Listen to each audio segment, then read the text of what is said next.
Most High has called us back to our heritage in His last days. It's truly a blessing to come together in the assembly of the Lord's children.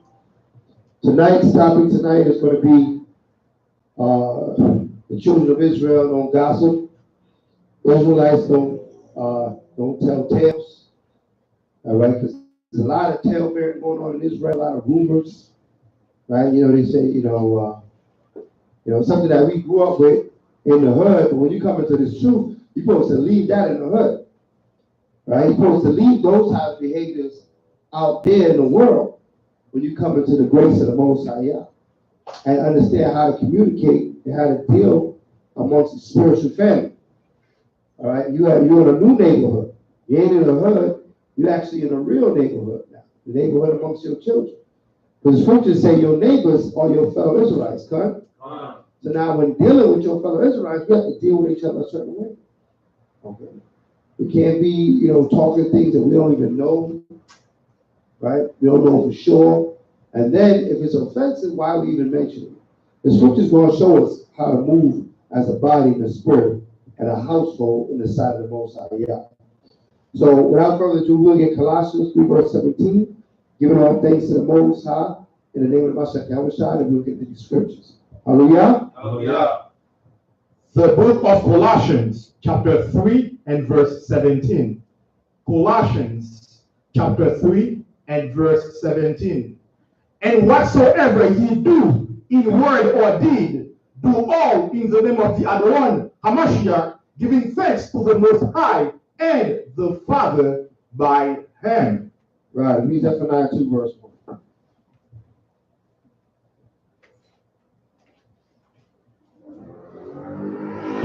The book of Zephaniah, chapter 2 and verse 1. Zephaniah, chapter 2 and verse 1. Gather yourselves together. Right. The scriptures say we are to gather together. Right? So that means we are to come together bodily, in the spirit and in the body.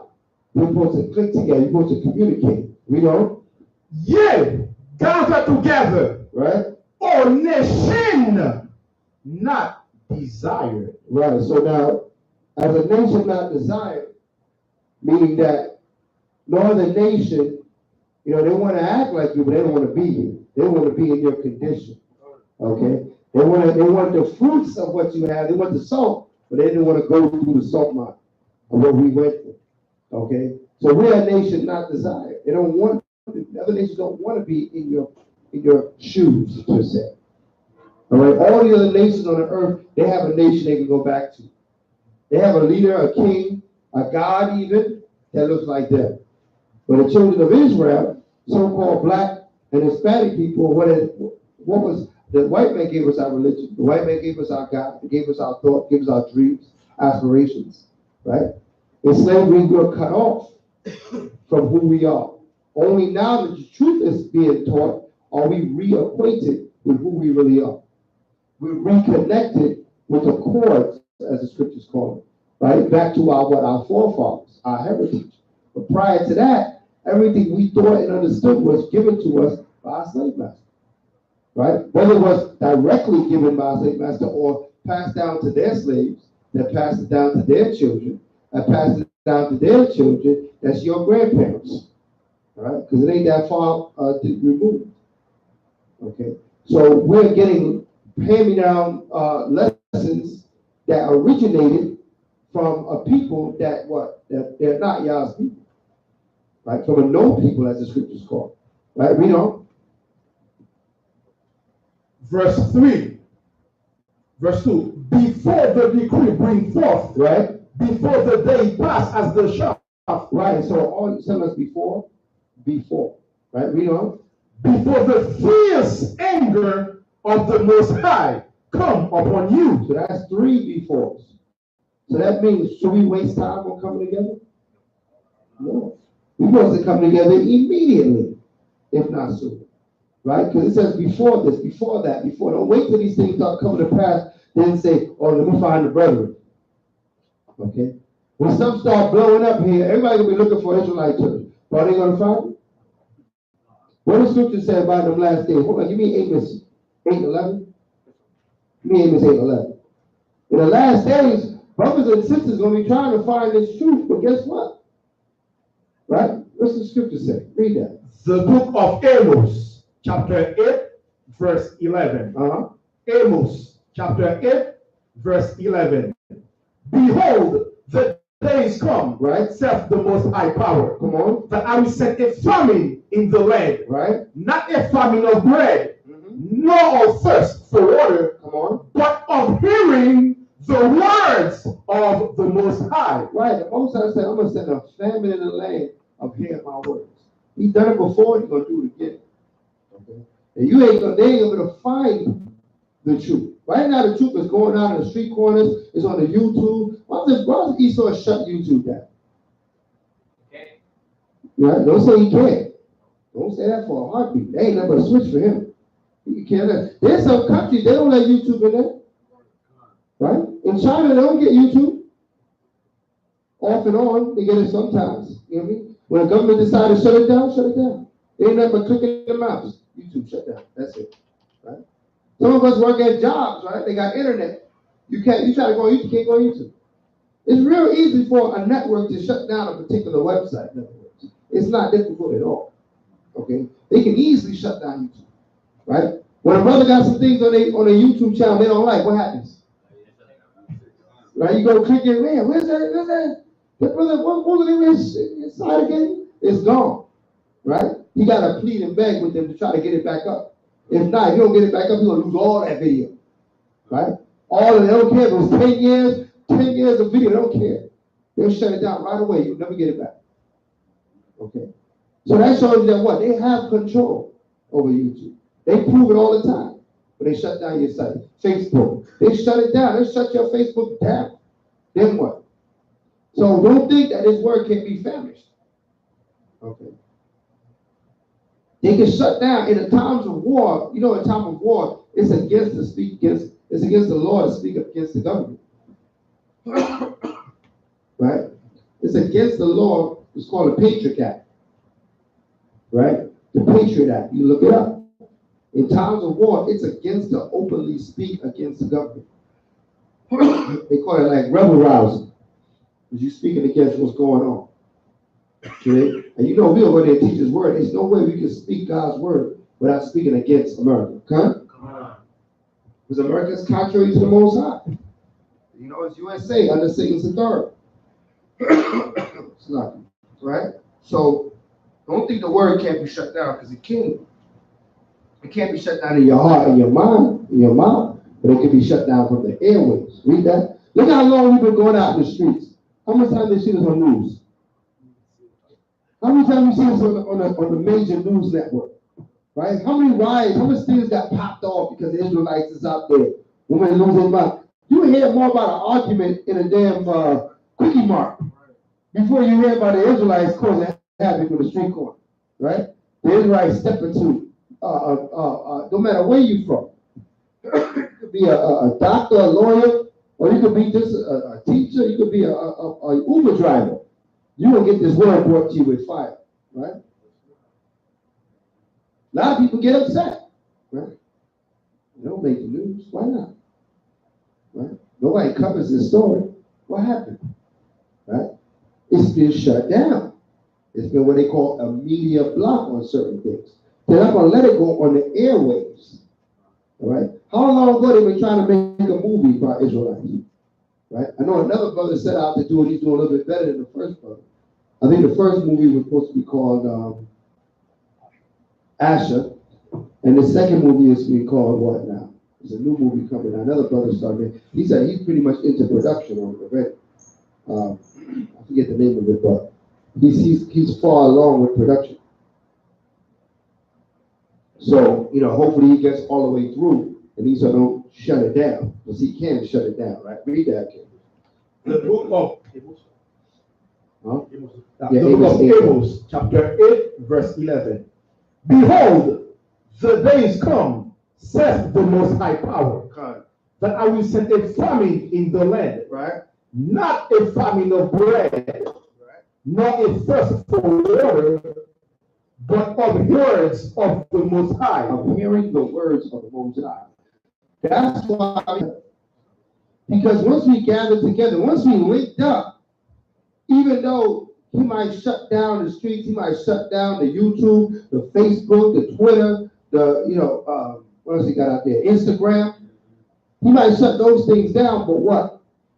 We still gonna be able to communicate because we gather together. Okay? In the time of the Maccabees, we used to have to hide in caves to keep the Sabbath day, just so we can gather together, or if they'd find it, they would kill us. The reason why I'm bringing all this up to show you how important the assembly is. It's very important that we assemble.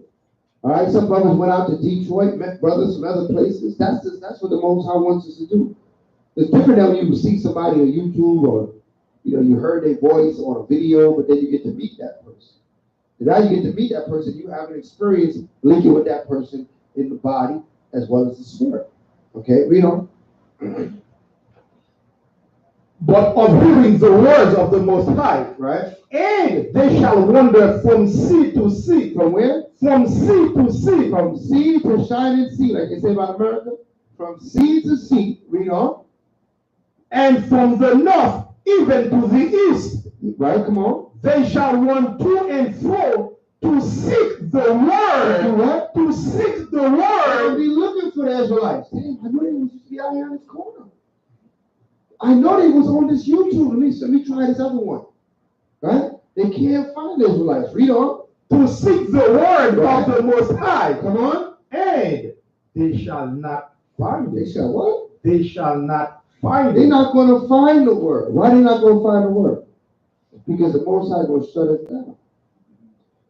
That's why you got to use the time that we're together to what? To gather together. Because once you gather together with brethren, you always have this word. You always have a source of hearing the word. You always be able to link up somehow, whether it's a phone call, whether we come together physically. But if you don't gather together correctly, then what? What ends up happening when we don't gather together? Brothers forsake the assembly. They might be mad about something. Somebody may have hurt their feelings. Right? I ain't coming over there no more. They forsake the assembly. They leave the park and they take their basketball. Right? These things happen in Israel. Right? Right? Then they're going to be a prophet in their own mind. They're going to assemble with themselves. You can't assemble with yourself. Right? Bro? Acts 15:21. 15:21? Yeah. I don't get that. Right, come. You get that. Chapter 15 and verse 21. Acts 15 and verse 21. For Moses of old time hath in every city them that preach him.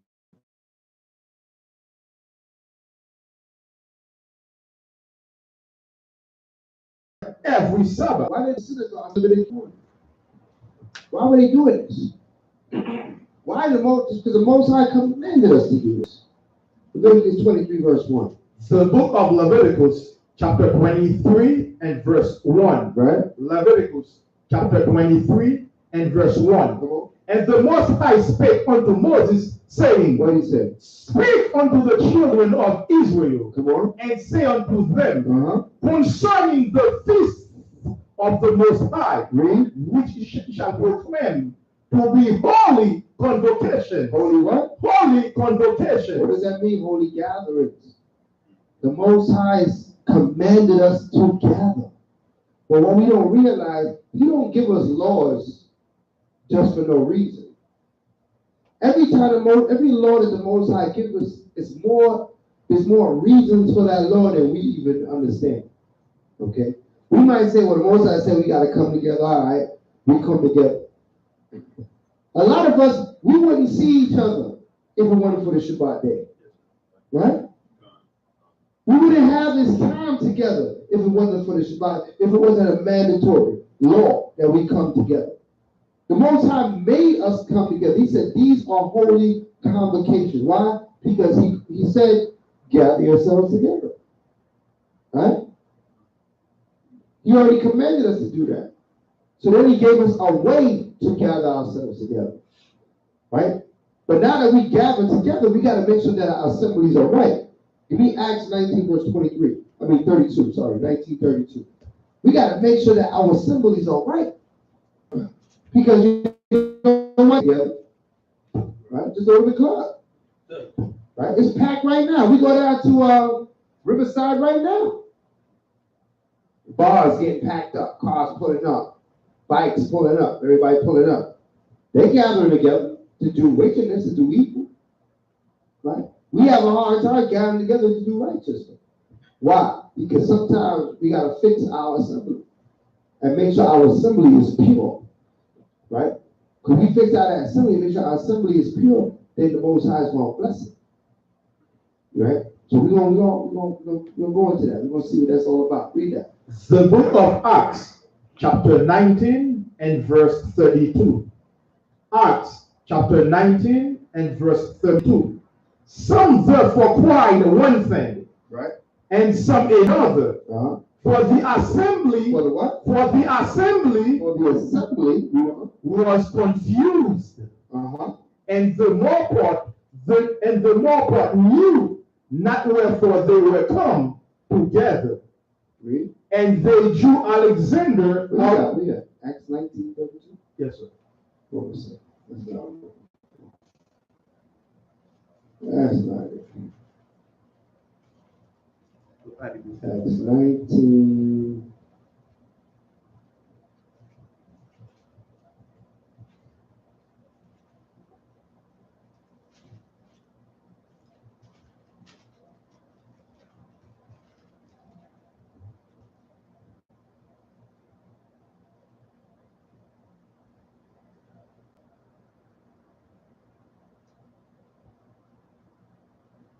Scripture is about the lawful assembly.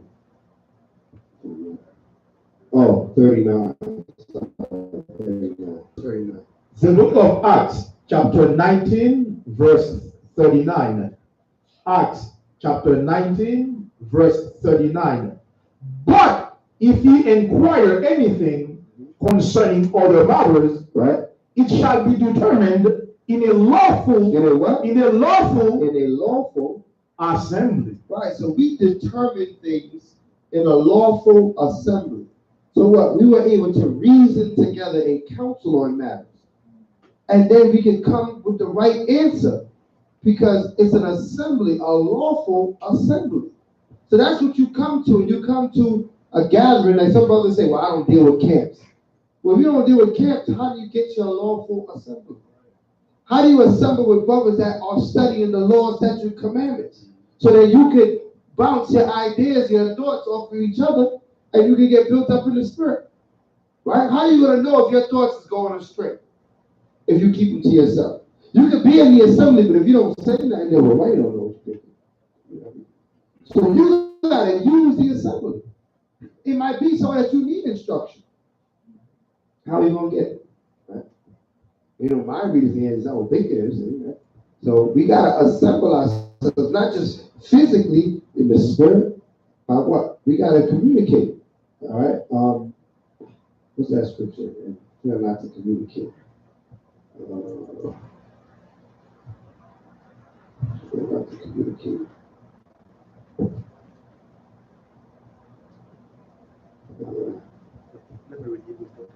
Read that.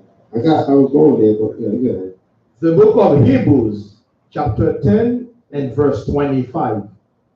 Hebrews, chapter 10, verse 5.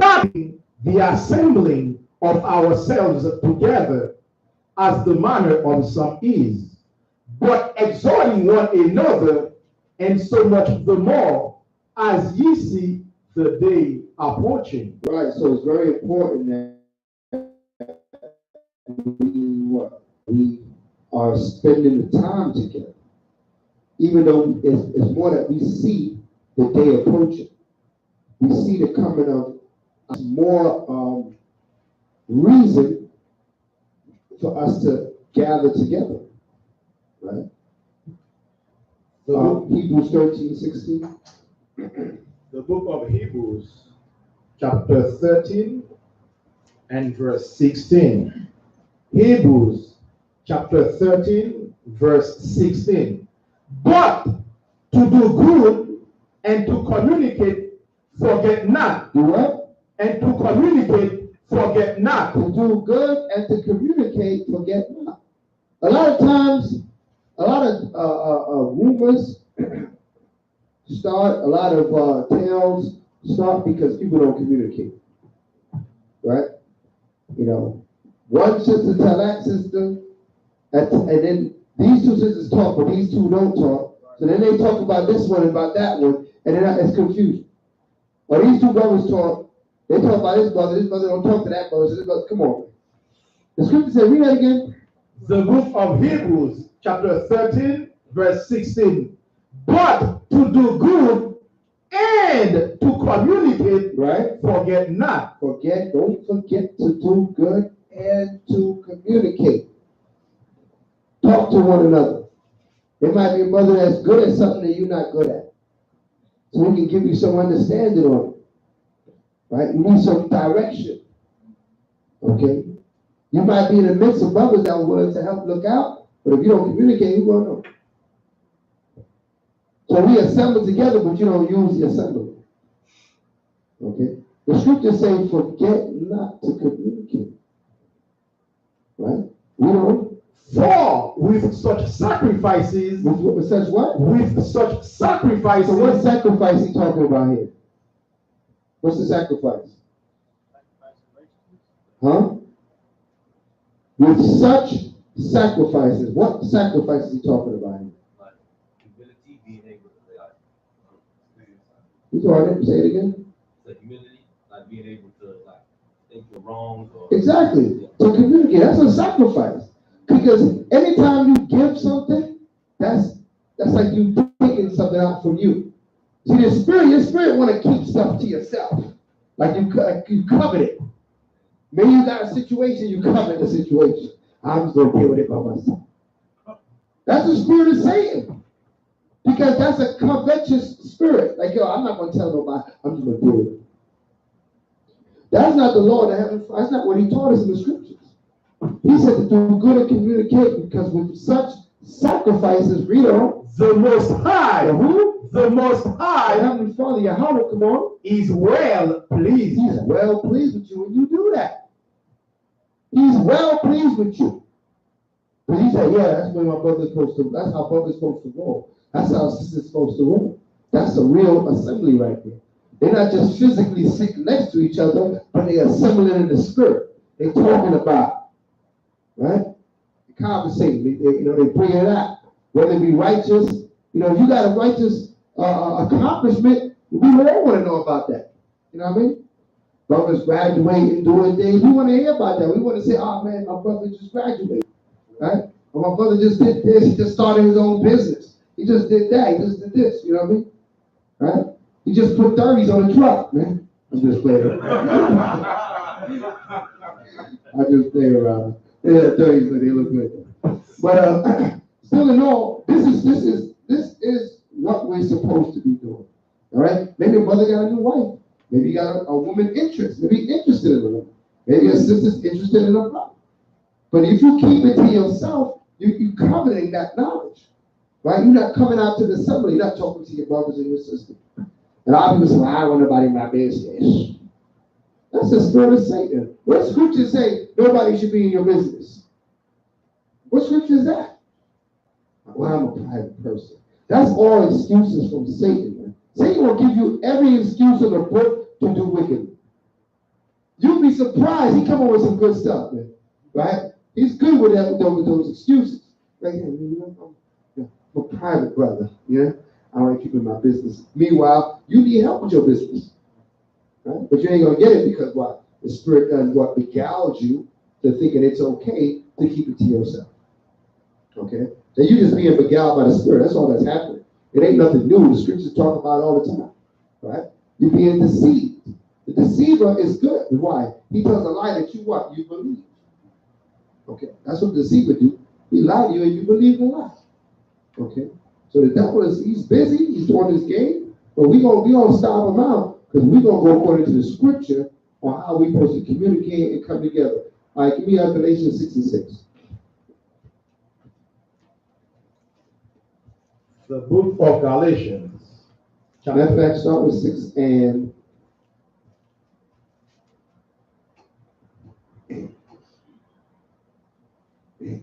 1, man. Yes, We gotta eat all this right here. yes, sir. 6 and 1. Done. The book of Galatians, chapter 6 and verse 1. Come on. Galatians, chapter 6 and verse 1. Brethren, if a man be overtaken in a fault, right?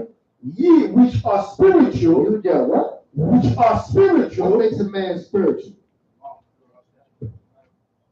Okay. 7:12, right? All right. Y'all sure y'all came together on that one. He said over 7, he said 12. Maybe y'all went to the store on that one, huh? 7:14? Let's see, read it. The book of Romans, chapter 7 and verse 14. Okay. For we know that the law is spiritual. Right, 7:14. The law is spiritual. We are. But I am carnal. But what? But I am carnal. But man's ideas are carnal.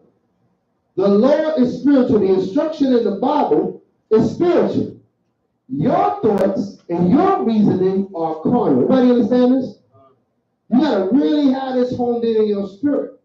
Because your thoughts, you can't turn your thoughts off. You're gonna always have thoughts. But you gotta be able to determine, is this a lawful thought or is this a carnal thought? Am I being spiritual right now or am I being fleshly right now? Brother. It was 8 and 6. Let me see that. The book of Romans, chapter 8 and verse 6. Uh-huh. For to be carnally minded Uh-huh. is death. Well, that's right to the point. All right, so you don't want to be carnally minded. Because that's going to bring you to death, right? But to be spiritually minded Right? is life and peace. That's it. So we got to be spiritually minded, huh? So that's what we learn in here. We learn how to be spiritually minded when we have our assembly, so we can purify our assembly in the spirit. All right, go back to Galatians 6. Galatians chapter 6 and verse 1. Come. Brethren, Uh-huh. if a man be overtaken in a fault, Come on. ye which are spiritual, Right? restore such an one in the spirit of meekness, Come on. considering thyself, Right? lest thou also be tempted. Right, so if a brother got a fault, nobody gonna come down on the brother as if they never did nothing wrong. Everybody say that? You gotta go to brother. I mean, sometimes we gotta be stern. If a brother continues in the fault, you gotta be more and more stern to the brother. But at first, you gotta come to the brother like, oh, listen, we all got faults. We all got issues. All right, we all trying to climb out this hell together. Okay, so if you got a fault, I'm not gonna say look at your fault like, man, I don't want to be around you now, bro. Right? No, I'm gonna be like, yo, build them up. Should you say such in one? You build them up in meekness, considering thyself, lest I also be tempted. Right? So unless you fall, now you fall, nobody gonna be there for you. So you gotta be there for the brother. You understand that? And that goes for our sisters too that are not present, but it is what it is. Maybe they're online. For our sisters at home, right? Read. Verse 2. Bear ye one another's burden, right? And so fulfill the law of Hamashiach. So what does that mean, bearing one another's burdens? What does that mean? Shanshore? What does that mean? Read that again. The book of Galatians, chapter 6 and verse 2. Bear ye one another's burdens, and so fulfill the law of Hamashiach.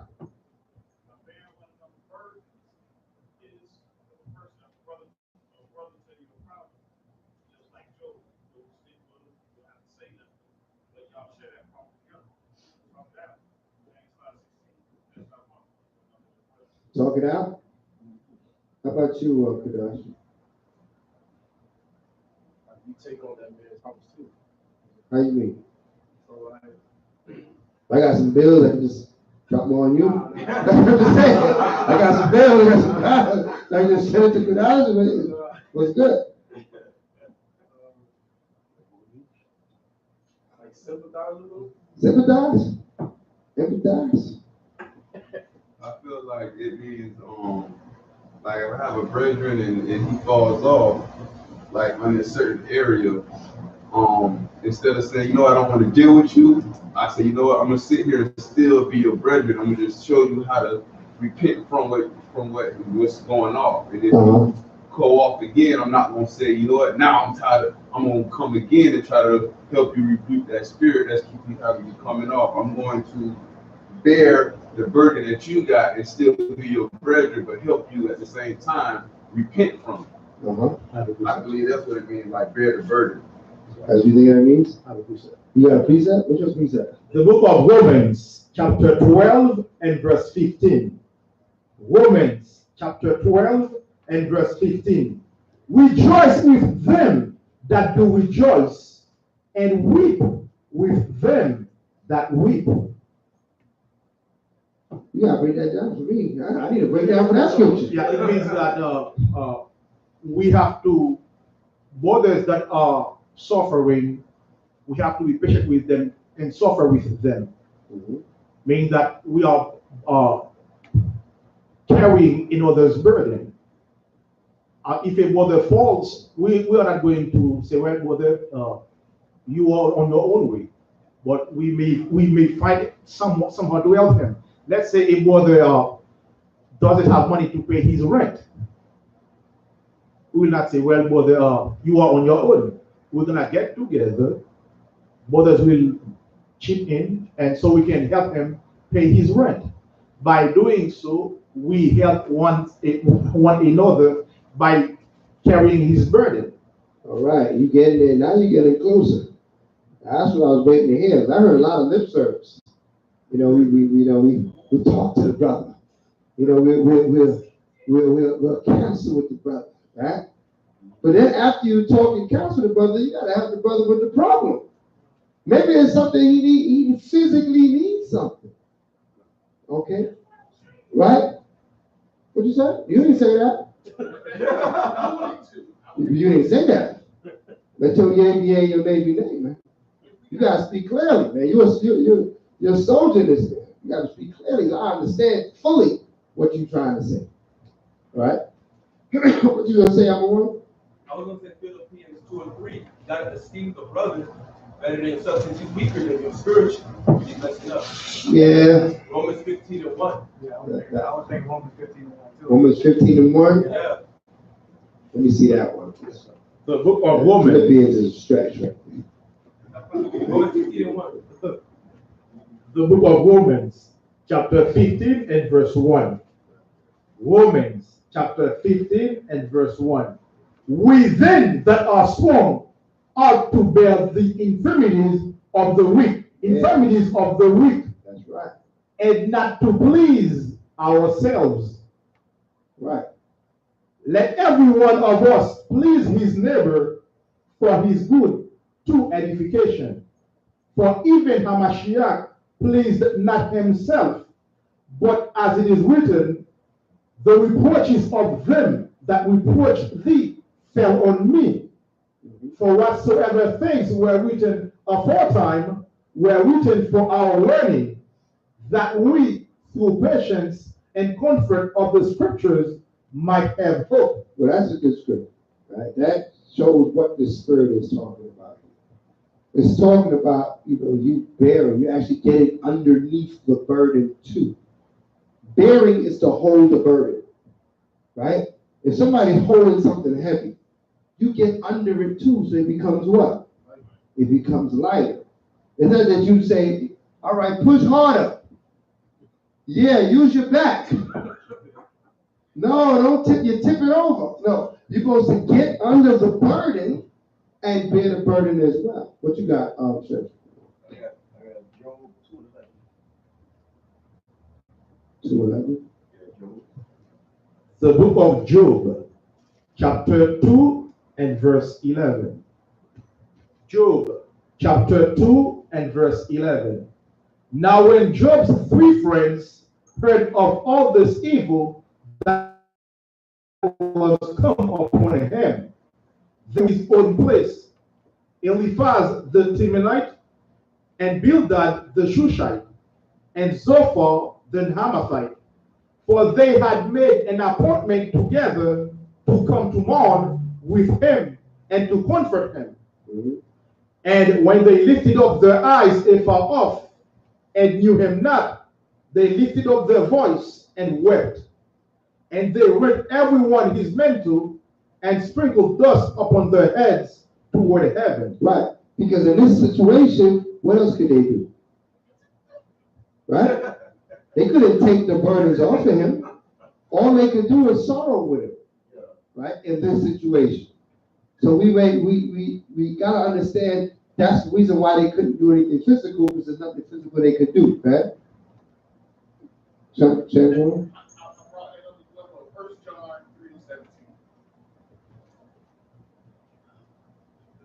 What did you say before you said the scripture? What did you say? I can't help you unless you tell me what's going on. Okay. What's going on? 1 John 3:17 can help another way. Okay. The book of 1 John, chapter 3 and verse 17. 1 John, chapter 3 and verse 17. But whoso hath this world's good, and seeth his brother have need, and shutteth up his bowels of compassion from him, how dwelleth the love of the Most High in him? Right. Come on. My little children, let us not love in word, neither in tongue, but indeed, Actions, right? Everybody see that? It's actions that the Most High is calling for, not just words, right? We don't. And in truth, verse 19. And hereby we know that we are of the truth, and shall assure our hearts before him. For if our heart condemn us, the Most High is greater than our heart, and knows all things. Right. Verse 21. Beloved, if our heart condemn us not, then have we confidence toward the Most High. Verse 22. And whatsoever we ask, we receive of him, because we keep his commandments, Right, come on, and do those things that are pleasing in his sight. Right, so we're going to keep doing the things that's pleasing. When we're talking about the things that are pleasing in the sight of the Most High. All right, go back to Galatians 6. The book of Galatians, chapter 6 and verse 2. Bear ye one another's burdens, and so fulfill the law of Hamashiach. For if a man think himself to be something, when he is nothing, he deceiveth himself. Mm-hmm. But let every man prove his own work, and then shall he have rejoicing in himself alone, and not in another. Right, so everybody got to bear their own burden. But your brothers can help you bear it. Nobody will take your burden from you, but they will help you carry your burden or help you overcome your situation. Okay, that's what we're supposed to do as a body, as a spirit. Okay, we don't. Verse 5. For every man shall bear his own burden. Right, every man going to bear. First, you got to get under your burden. Right, because if you ain't even bearing the burden, you're ignoring the problem. I can't go help you with the problem because you're ignoring it. First, you got to get under the burden. You got to get under the situation. You got to start trying to fix it. Then I can come help you fix it. But I can't fix it for you. That's not spiritual. Spiritual says, listen, every man got to bear their own burden. Right? We don't. Verse 6. Let him that is taught in the word communicate unto him that teacheth in all good things. Verse 7. Be not deceived. The Most High is not mocked. Right? For whatsoever a man soweth, that shall he also reap. So we got to understand this instruction, it's twofold. It's to deal with our brethren, but it's also going to see how the Most High deal with us. Because if we deal with our brother and we put ourselves in a situation and help him when he got a burden, then what the Most High going to do for us? He's going to come help us when we got a burden, or send a brother to help us when we got a burden. We can't think ourselves to be something when we're not. I mean, that we can't think, oh, I ain't gonna never go through that. That's that brother. That's that sister. Right? You don't know what you're gonna go through. So just the way you would want that help from your assembly, from your brethren, is the same way we're supposed to react. All right? Give me the book of James. James 2. Get more clarity. James 2. The book of James, chapter 2.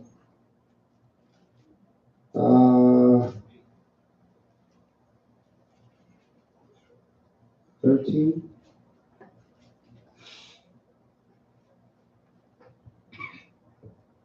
The book of James, chapter 2 and verse 13.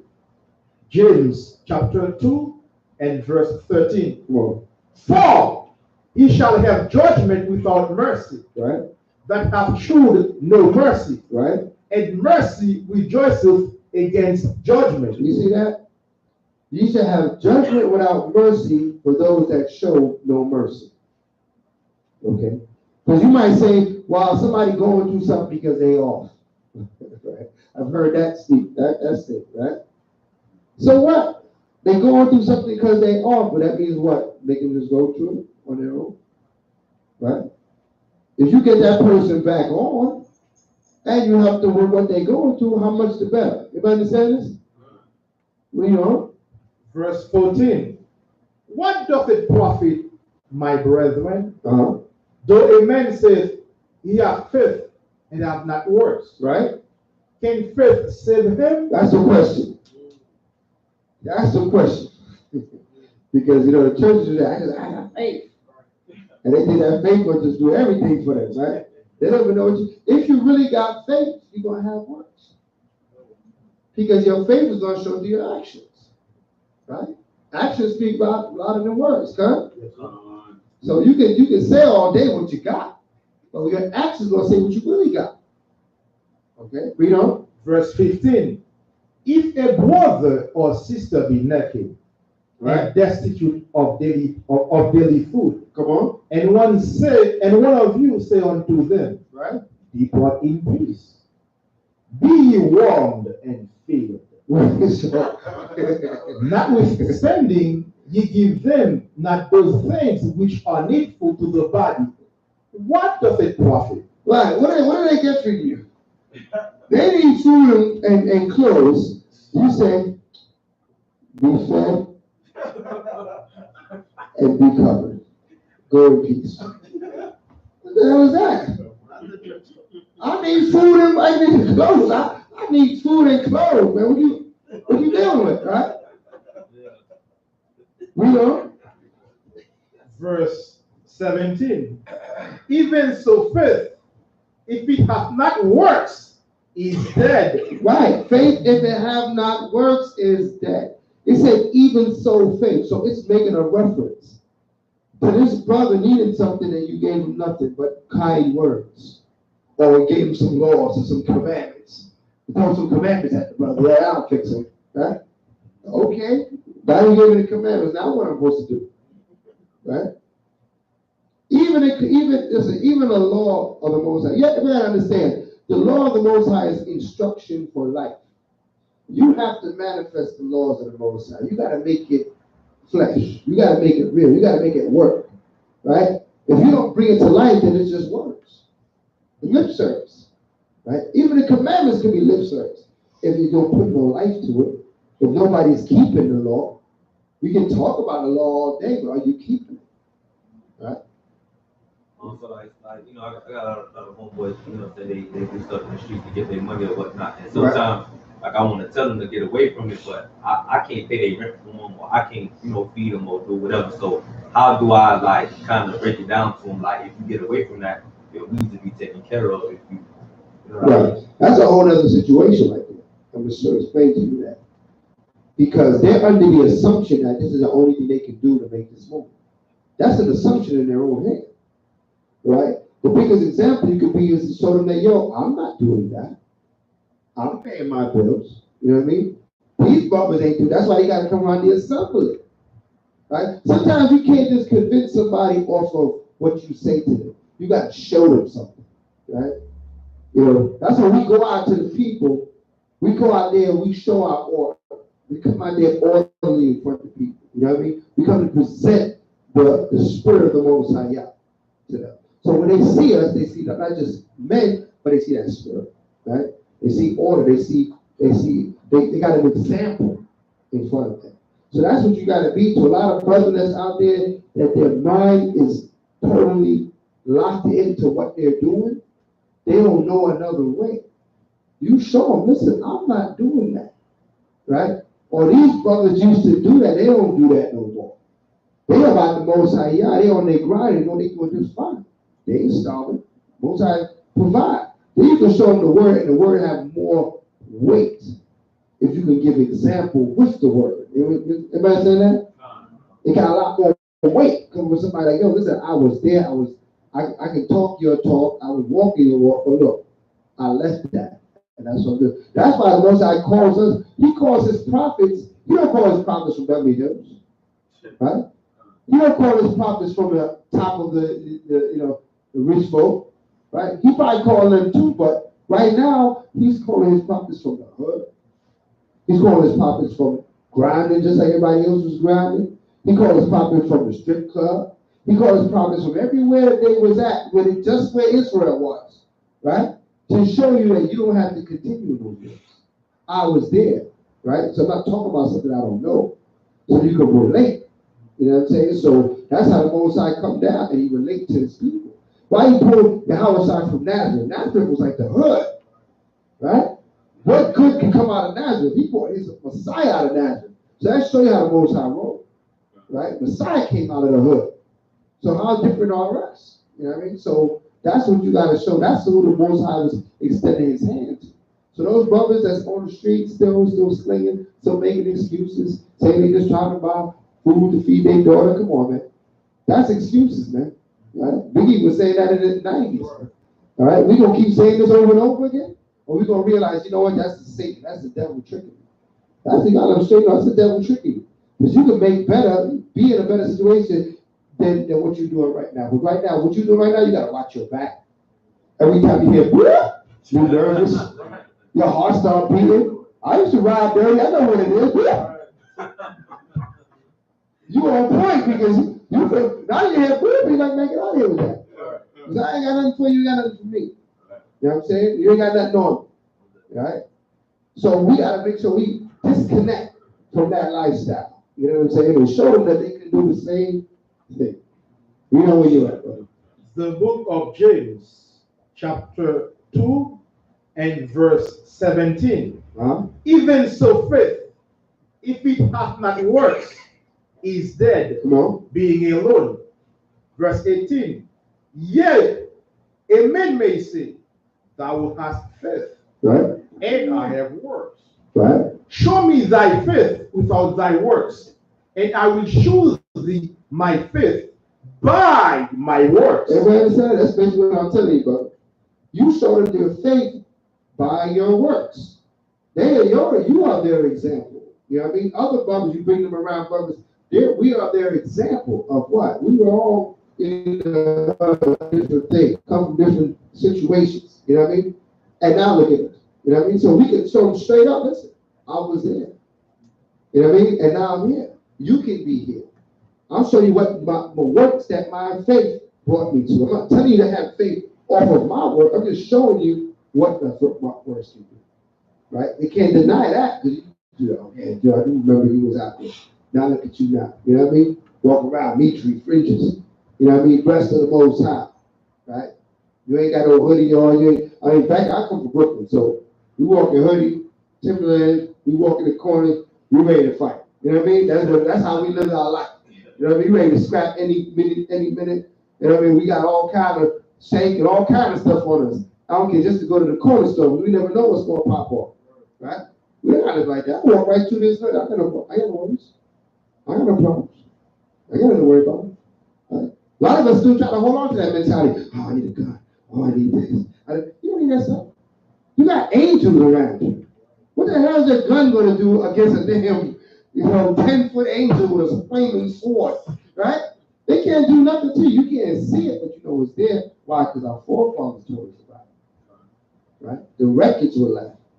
For the righteous had the angels around them. They ain't nothing to worry about. The scriptures talk about the hedge that's put around us. That Satan can't break through. Satan and the people that are looking to do you wicked.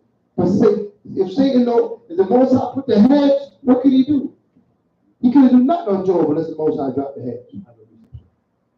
So we have the examples, right?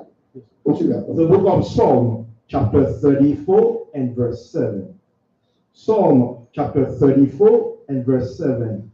The angel of the Most High encampeth round about them that fear him. Right. What's And that verse? Psalm chapter 34 and verse 7. Right, that's a strong one. The angel of the Most High encampeth round about them that fear him and delivereth them. Right, and delivereth them. He encamped, the angel of the Most High encamps around you.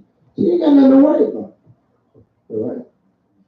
Right? You don't got to have an arsenal in your basement, right? You don't have basements of an arsenal in your garage, right? Or under your mattress, right? Because it really serves no purpose if you really roll in the spirit of the Most High. A lot of times we want those things because we still kind of connected to that old man. You know what I'm saying? That spirit, come on, me too. You know what I'm saying? You know, I still want to, give me a little ego, but hey, I ain't pressing it, you know what I mean? Because I know that's an old man that's still creeping around. You know what I mean? Because it's not necessary. You know what I mean? I don't want to injure the Lord's anointing. You know what I mean? I don't want to be found out doing that. You know what I mean? And if the Most High, grants a necessity for me to have that, he will let me know. You know what I mean? I got faith enough to let me know if I need to have that. You know what I mean? He can somehow that knowledge be brought to me. And then I'll get it then. You know what I mean? But right now, it's got to be the flesh that want to, hold something. Right? So we got to understand, we guys got to be honest with the spirit. It ain't make no sense lying to the spirit. Trying to make up excuses in your own head. Okay? I had brothers even go to scripture. Oh, why didn't you say take the sword? Right? Or with Messiah and the disciples. So what are you trying to say? The most I tell you to get a gun? I mean, where are you linking this thing up in your head? That's in your head. That's all conjured up in your brain and your mind. Because the scriptures lay very plain. Read the whole story, you understand why he took the sword. So it's real plain. Because we try to, you know what I mean? But we can't make things the Most High that's not him. Everybody understand that? Read on. Go back to, you got more we at? Yes, it was when Elijah was with, when they... Okay, it's kind of, there's more on the mount with Elijah? Yes. Give me that. The book of 2 Kings, chapter 6 and verse 16. 2 Kings, chapter 6 and verse 16. And he answered, fear not, for they that be with us are more than they that be with them. Right. You know. Verse 17. And Elisha prayed and said, Most High, I pray thee, open his eyes that he may see. And the Most High opened the eyes of the young man, and he saw, and behold, the mountain was full of horses and chariots of fire round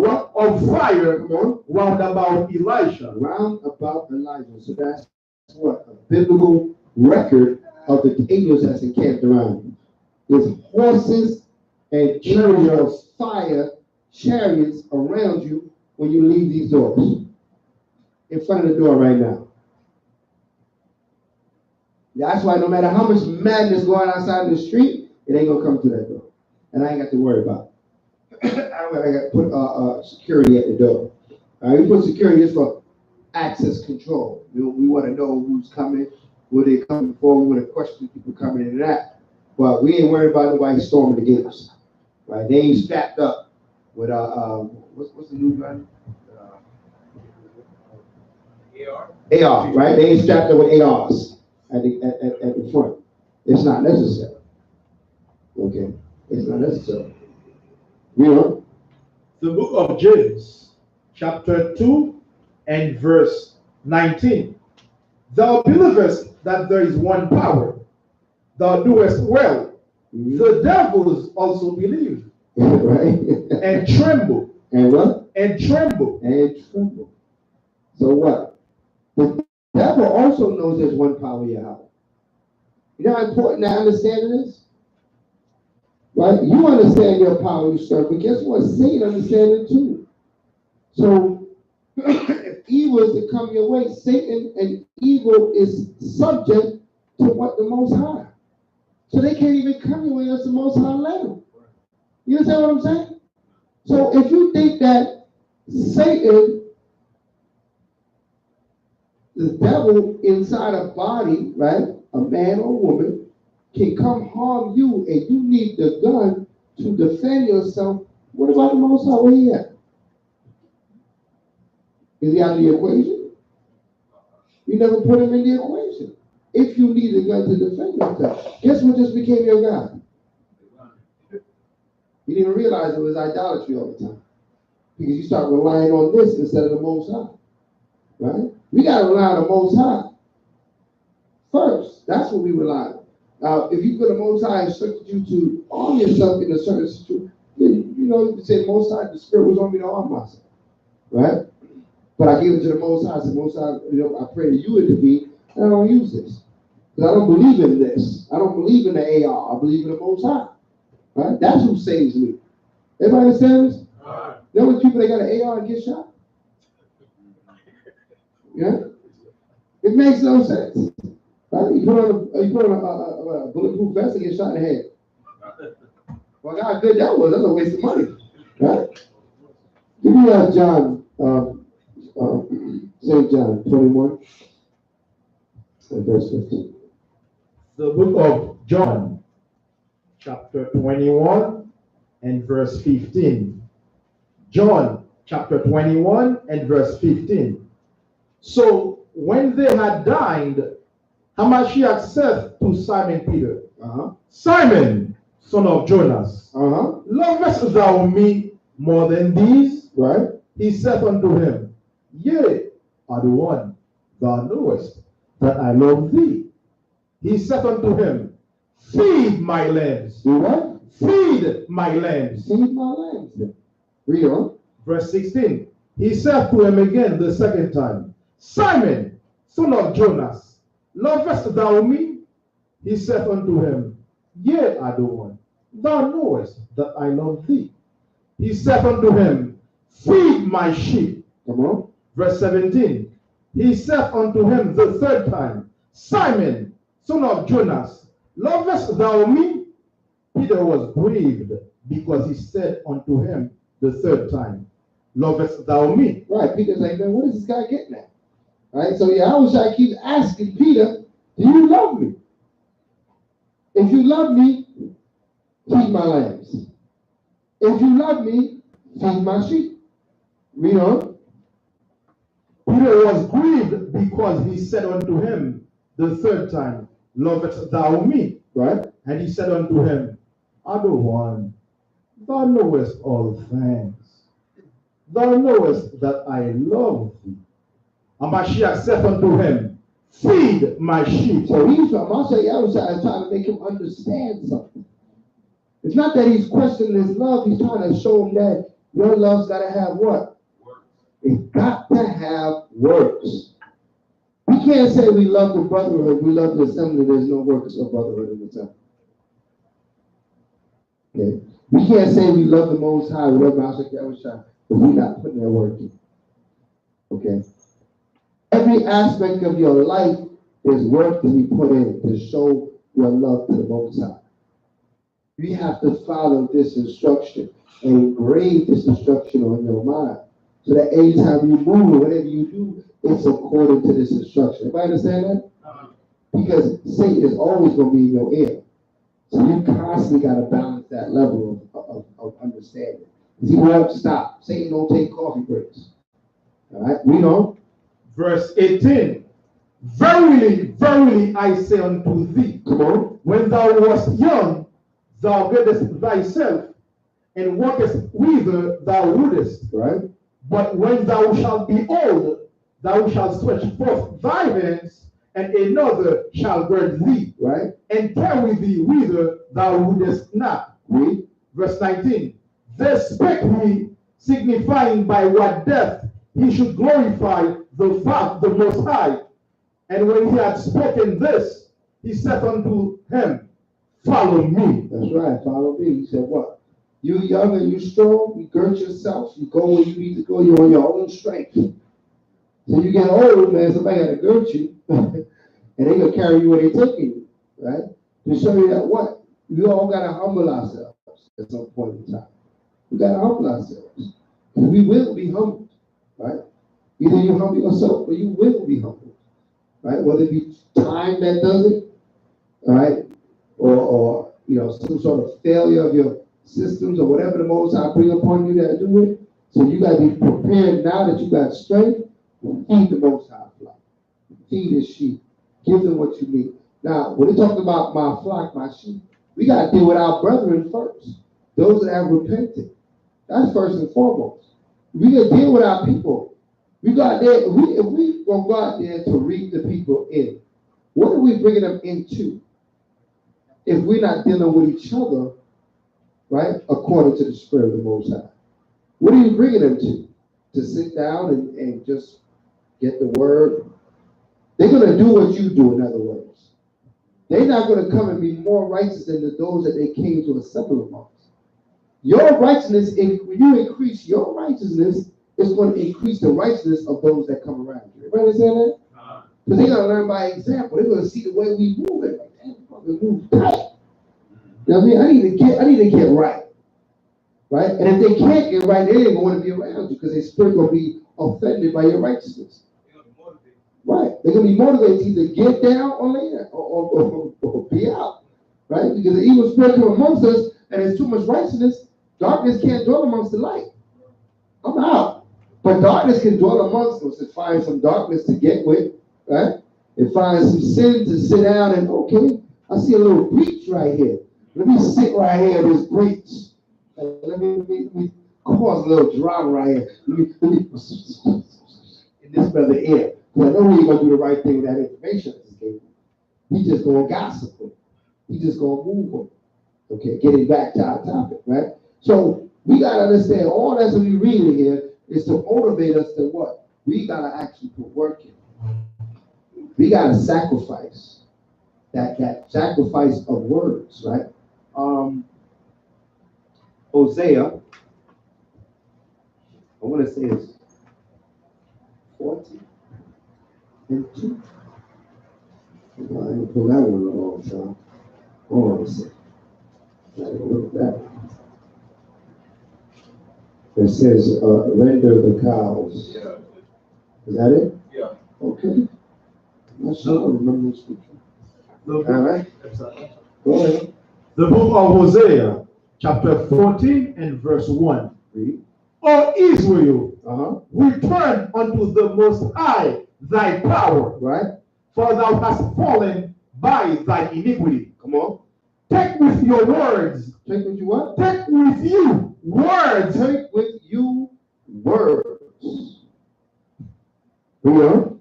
Take with you words and turn to the Most High. You got to speak to the Most High. All that stuff you're learning tonight, you got to speak it to the Most High. We got Day of Atonement coming up Monday. We need to atone for some things.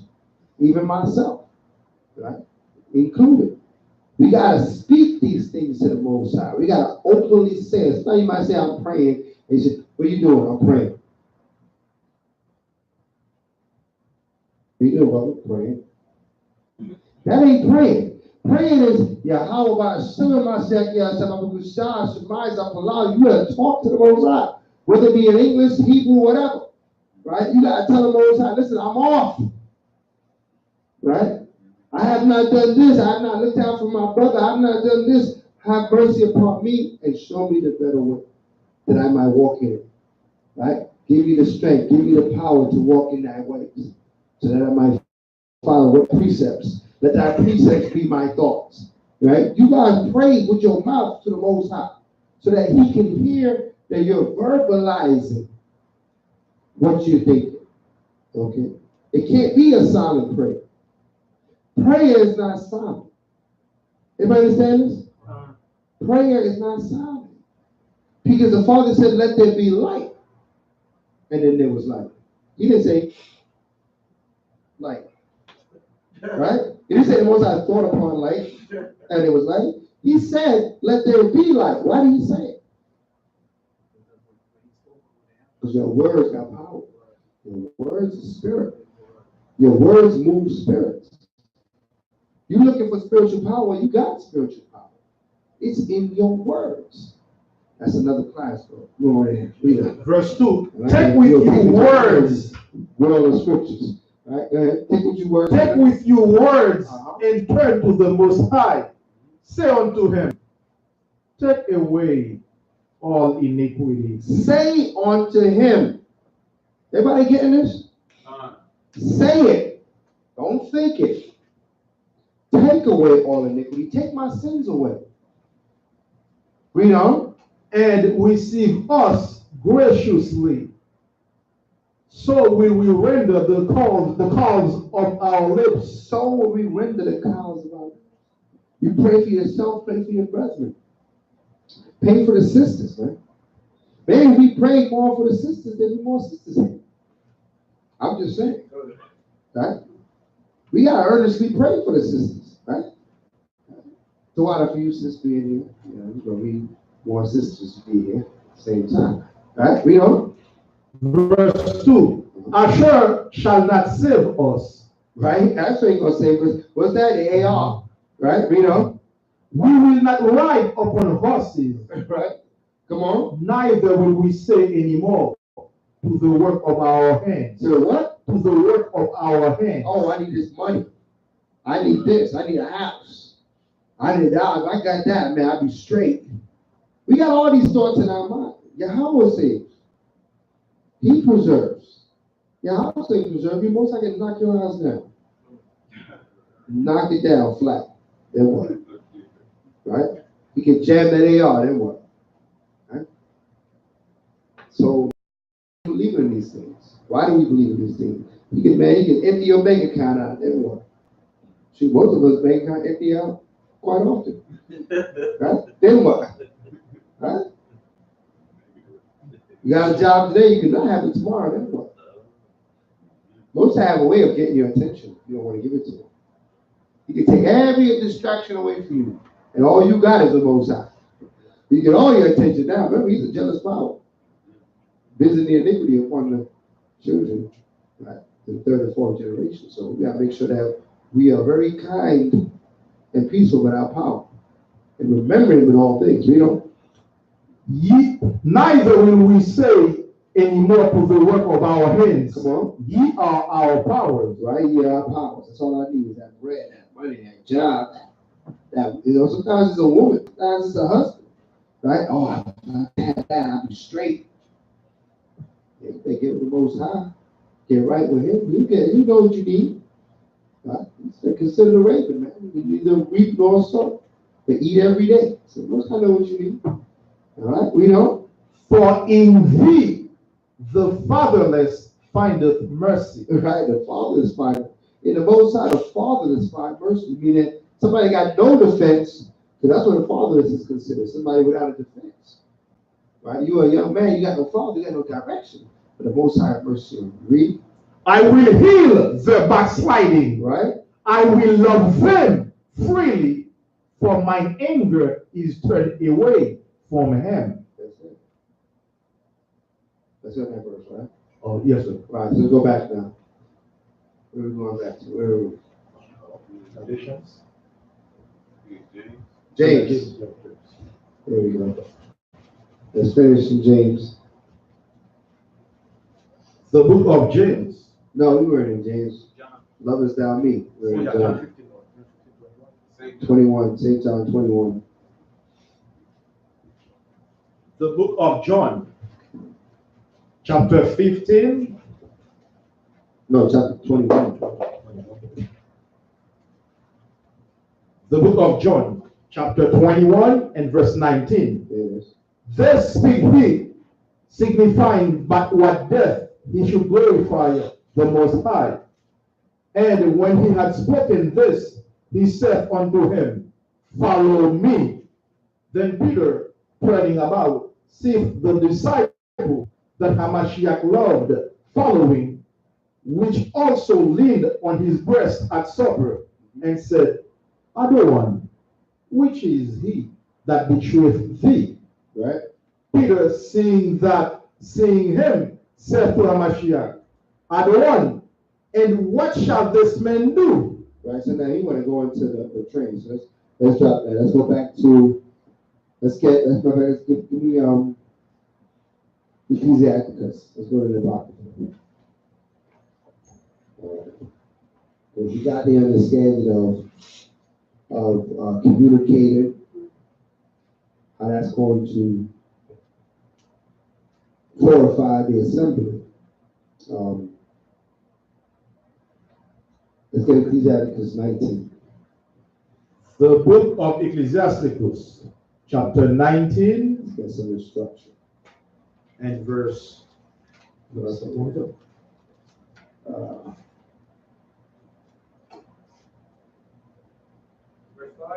6. 5 and 6. Yeah, you can start with 5. All right. So if you have the word Apocrypha, it is on page 81. The book of Ecclesiasticus or Sirach, chapter 19 and verse 5. Whoso taketh pleasure in wickedness shall be condemned, but he that resisteth pleasures crowneth his life. Right, so he that take pleasure in wickedness, you know something is wrong, but it's interesting, it's funny to you. And because you feel like you're not doing it, that brother's doing it, then it's not on you. Like, I don't gossip, but I don't mind hearing your gossip, right? But if you're giving that gossip an ear, you just as guilty as the one that's doing it. Understand that? If you're not doing the right thing with that information, you can't grudge that person for not doing the right thing with that information. Because you didn't say, well, did you verify that brother? Did you speak to that brother? You telling me about the brother, did you speak to that brother? Did you speak to that sister? Right? You know? Verse 6. He that can rule his tongue shall live without strife. You know what? He that can rule his tongue shall live without strife. Right. He that ruleth his tongue shall live without strife. Okay. You got to be able to have rule over your tongue. What does that mean? You don't speak when you're not things that you're not supposed to speak. Okay. You know when it's a good time to talk about something, when it's time not to talk about it. You can have that understanding. Right? Or who to talk about it with. Right? Hold that in Proverbs 11, verse 13. The book of Proverbs, chapter 11 and verse 13. Proverbs, chapter 11 and verse 13. A talebearer revealeth secrets. Do what? A talebearer revealeth secrets. Mm-hmm. But he that is of a faithful spirit, concealeth the matter. He does what? Concealeth the matter. Everybody understand that? That means what? You got to have rule over your tongue, over your mouth. Right? You got to be careful. Also, that pillow talk is real dangerous too. Right? You know? You got to get your shot. You know what I'm saying? That pillow talk is real dangerous too, because when you're amongst brethren, you speak, man, brethren, you speak to that brother, you hear something, you go to that brother. You don't go taking it around town. You don't sitting there and reason with the Isha about stuff, and you never even spoke to the brother, you're going off. Right? You ain't telling other people, you ain't even speak to the brother.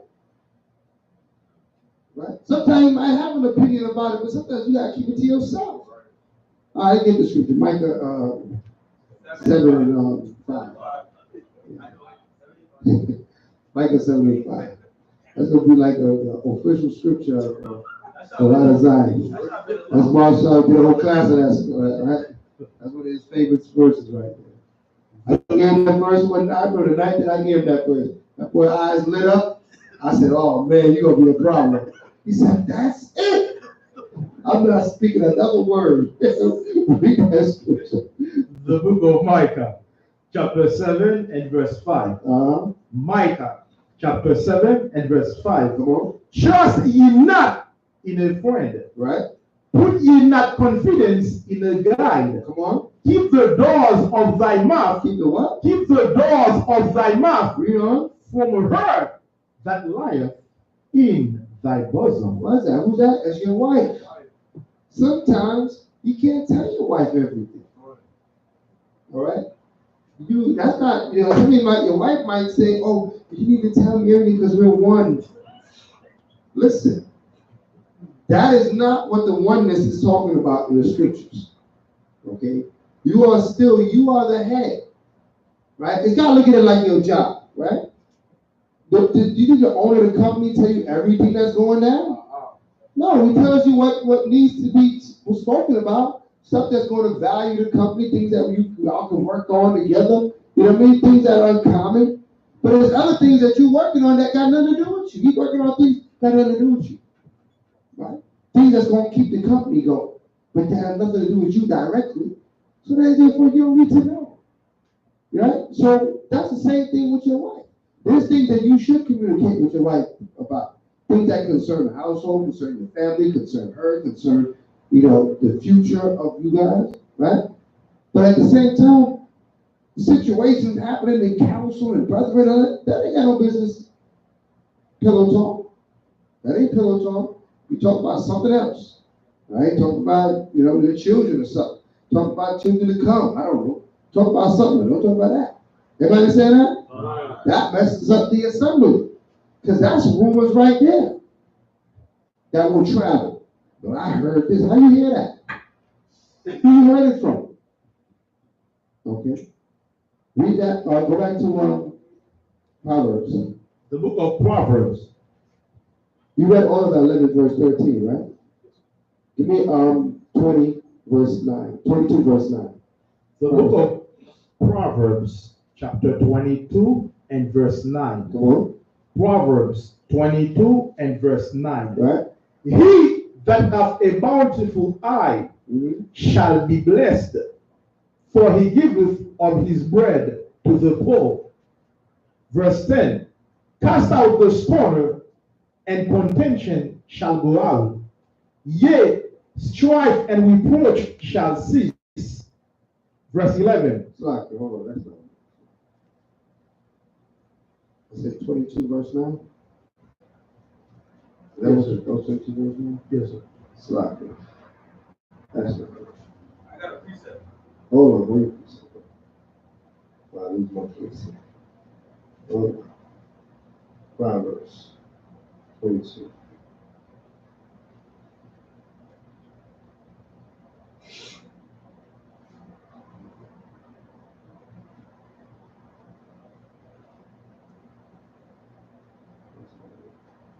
Okay, Proverbs 20.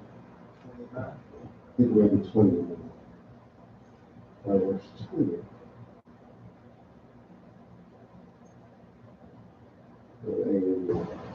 Slack.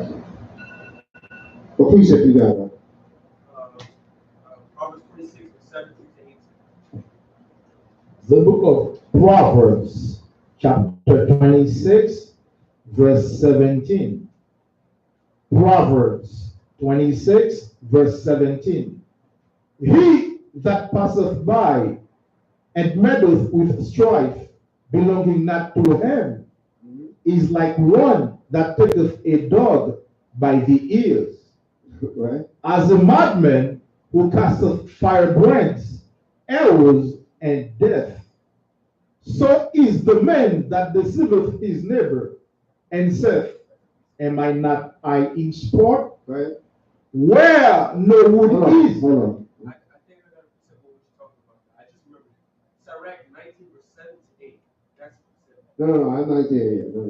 Oh, is there? 19:7 to 8? Yeah. No, we going there. We're going there. Not yet. I just remember. Proverbs, hold on. Matter of fact, using Proverbs 26? Yes, sir. Read verse 20. The book of Proverbs, chapter 26, verse 20. Proverbs 26, and verse 20. Where no wood is, there the fire goeth out. You know, So where there is no talebearer, right? the strife ceaseth. The strife ceases. Mean what? It doesn't continue, right? So what happens? That means talebearer brings what? It brings strife. Okay? It brings problems. It brings discord. It sows discord amongst brethren, amongst assemblies. So we got to make sure that what? We're not dealing with that talebearer. We don't. We're not gossiping, in other words. We don't say talebearer today. We say gossiping or giving a scoop on somebody. Or let me tell you what happened, when it ain't got nothing to do with you. Read. Proverbs 26, verse 21. As coals are to burning coals, and wood to fire, so is a contentious man to kindle strife. Right, come on. The words of a talebearer Right. are as wounds. As a what? Are as wounds. As wounds, as cuts in your flesh. Read on. And they go down into the innermost parts of the belly. Right, so what? I mean, they cause much problems. You know what I mean? So if you hear talebearer, you hear somebody talking about, but they don't have, first-hand experience or communication with this person, you got to wonder, well, where you getting this information from? Right, man? The book of Leviticus, chapter 19 and verse 16. Leviticus 19, verse 16. Thou shalt not go up and down as a talebearer among thy people. Right, that's the law. All right, so we took it to the law. Thou shalt not go up and down as a talebearer amongst thy people. Read on. Neither shalt thou sin against the blood of thy neighbor. I am the Most High. Right, I am the Most High. Means that. Not what's we sin against the blood of thy neighbor. What's that talking about? Being a what? Yeah, can we read the scripture again? The book of Leviticus, chapter 19 and verse 16. Thou shalt not go up and down as a talebearer among thy people, neither shalt thou stand against the blood of thy neighbor. I am the Most High. What does that mean? Against the blood. It's talking about being a false witness. All right, and you stand against the blood of thy neighbor, meaning that you're not letting justice go by. I ain't see nothing. Right? When your neighbor gets jacked up, well, you saw the whole thing, but you don't say nothing. I don't see nothing. I got nothing to do with you. Right? We're not supposed to do that. Right? We come together as a nation. Sin can't live in the midst of us. We're going to stomp it out. Why? Because we're going to expose it, we're going to reveal it, and we're going to be done with it. Right? And then, a lot of times we call a lot of brothers call themselves exposing somebody, but they have third-hand and fifth-hand information. You're not a witness to something, you can't expose it. You can only expose something that you're a witness to. Everybody understand that? You cannot expose something that was told to you by somebody else that was told to them by somebody else. You're not exposing nothing at that point. At that point there, you're being a talebearer. Okay? Because that situation got nothing to do with you. All right? Say one. Over Proverbs 20 and 19.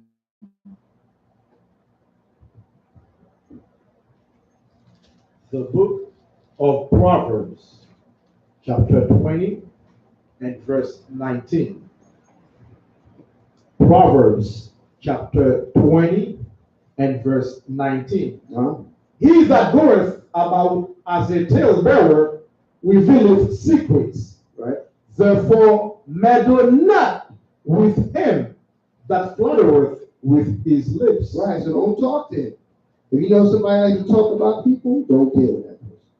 All right, or correct that person. Don't get into that talebearing. Let that person know what you're doing right now is talebearing, brother. Why are you telling me about a brother that told you about a brother that told you about a brother?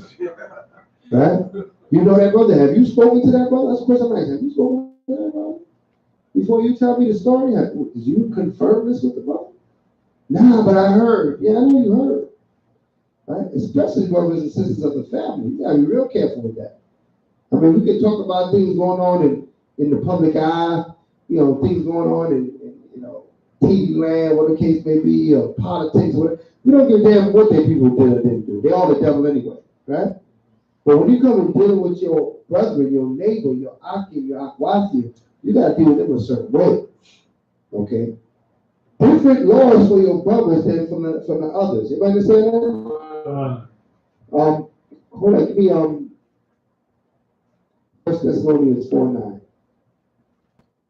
1 Thessalonians 4:9. The book of 1 Thessalonians, chapter 4 and verse 9.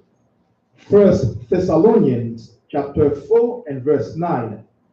But as touching brotherly love, And what? as touching brotherly love, Right, brotherly love is talking about you dealing with your people. You dealing with your akim. You dealing with your akwasi, with your family. ye need not that I write unto you, Right? for ye yourselves are taught of the Most High. Right? Because you taught in the Most High. So when it comes to brotherly love, you're supposed to know how to love your brother. Everybody understand that? To love one another. Right. Hebrews 13 verse 1. The book of Hebrews,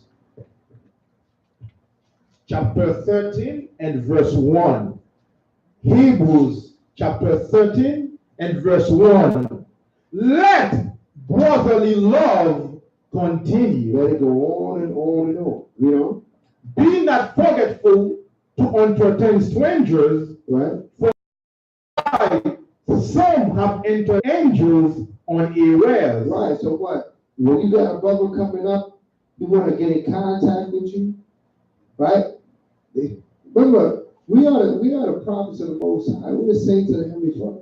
The scriptures say the saints' doorstep going to be worn out. Meaning that you constantly going to have to teach this word and tell people about the Most High. Right? You got to expect that. Your brother contact you about the Most High, you got to be ready to bring forth the word. You got to be ready to bring forth some sort of understanding. Point him in the right direction, scripturally. Right? That's what the assembly is about. Brothers here, you got a question, we got to be able to go. If we got the answer, we give. If we don't have the answer, then we refer them to somebody that might have the answer. Okay? Or we get back that, I look up the answer. All right? But we look for the answer to why. That's what it's all about. That's what the assembly is all about. Everybody understand this? 1 Peter 2 and 17. The book of 1 Peter, chapter 2 and verse 17. 1 Peter, chapter 2 and verse 17. Honor all men. Right? Love the brotherhood. Come on. Fear the Most High. Read. Honor the king. Right. So that's the list right there. Honor all men. Right? Fear the Most High. Love the brotherhood. That's what the Most High instructed us to do.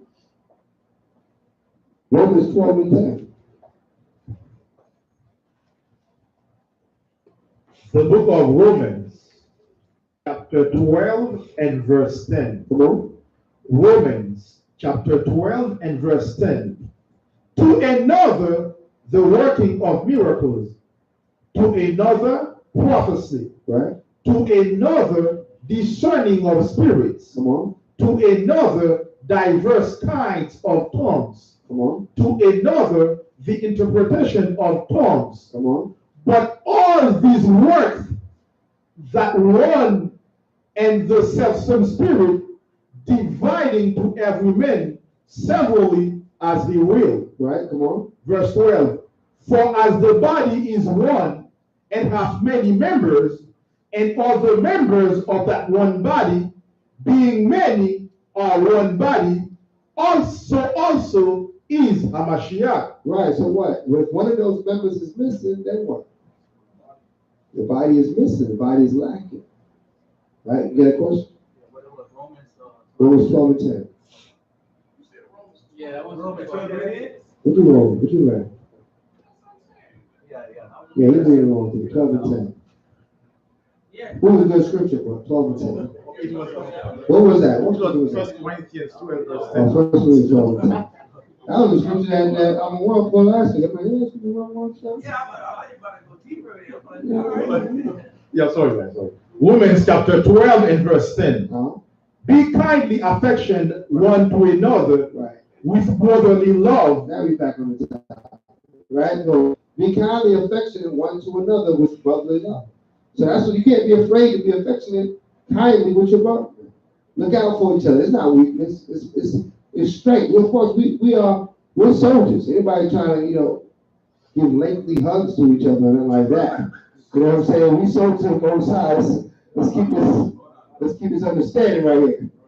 You know what I mean? Keep that hug short. You know what I mean? But at the same time, we are affectionate one another, that we care for one another's well-being beyond what we can do for one another.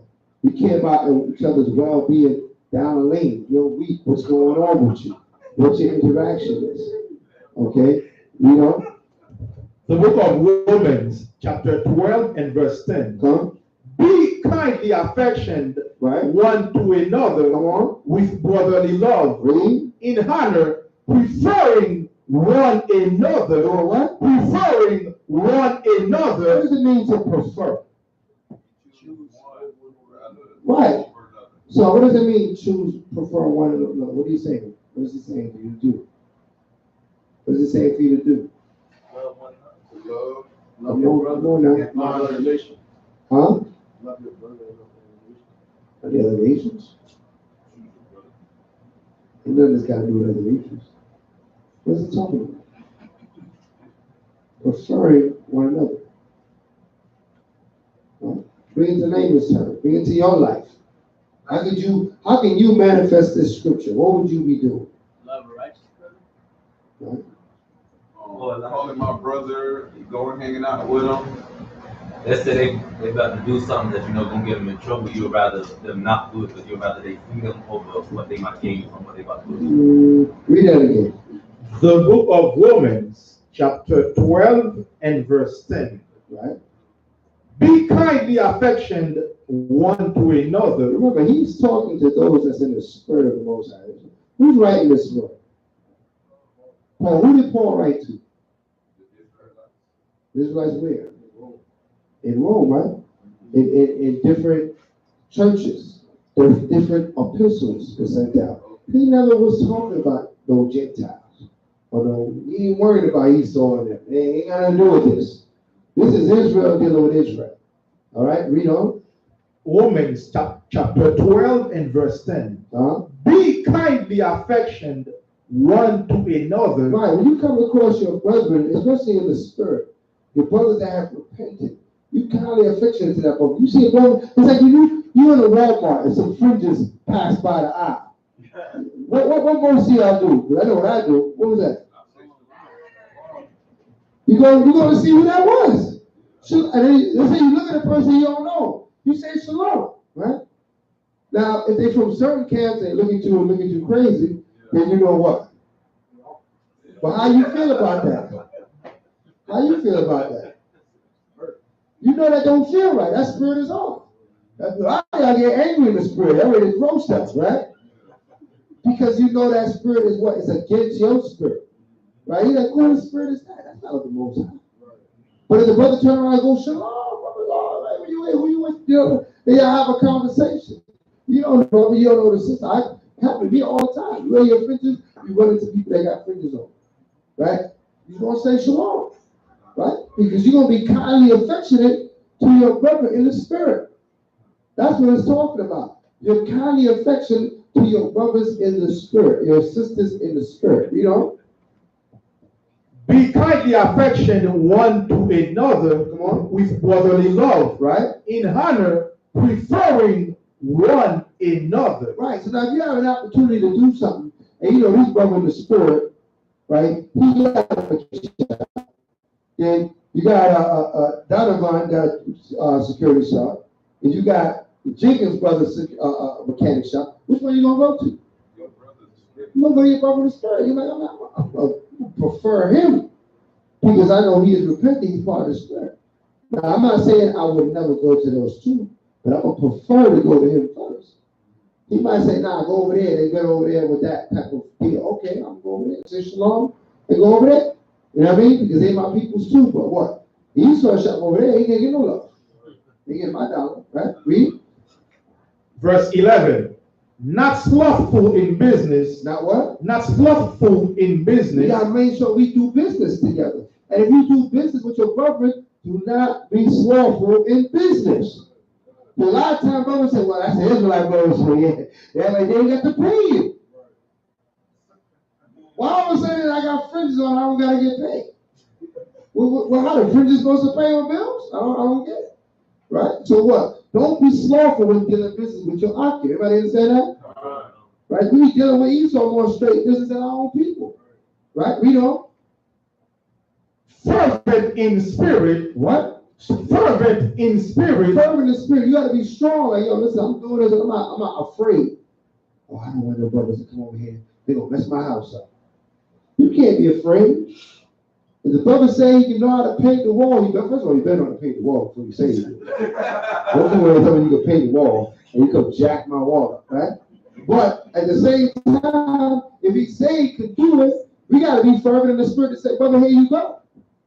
You know what I'm saying? Here go that wall, here the sheetrock, whatever it needs to get, make it happen.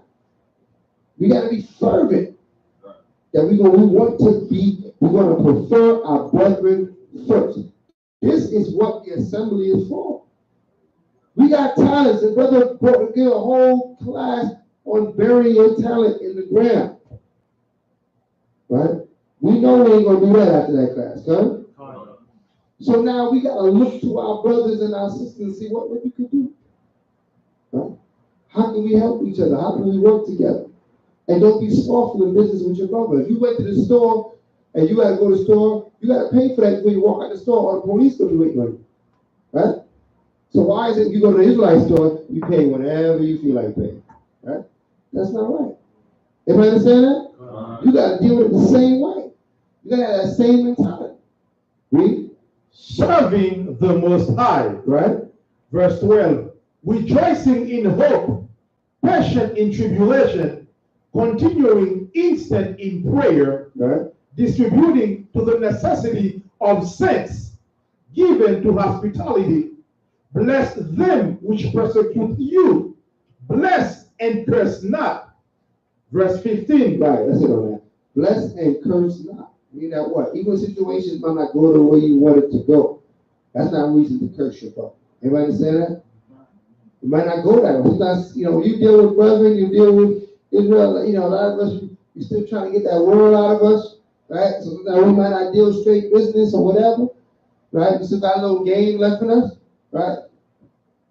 Brother ain't dealing straight business, not to curse him, but I dealt with that brother, he had to come over here, he ain't give me, man, the hell with that brother. Can't be that, can't have that spirit. Okay? You gotta go deal with the brother and say, yo, listen, you ain't dealing straight business. Right? And that's how the assembly can deal with it. That's why it says we prefer our yoke brethren.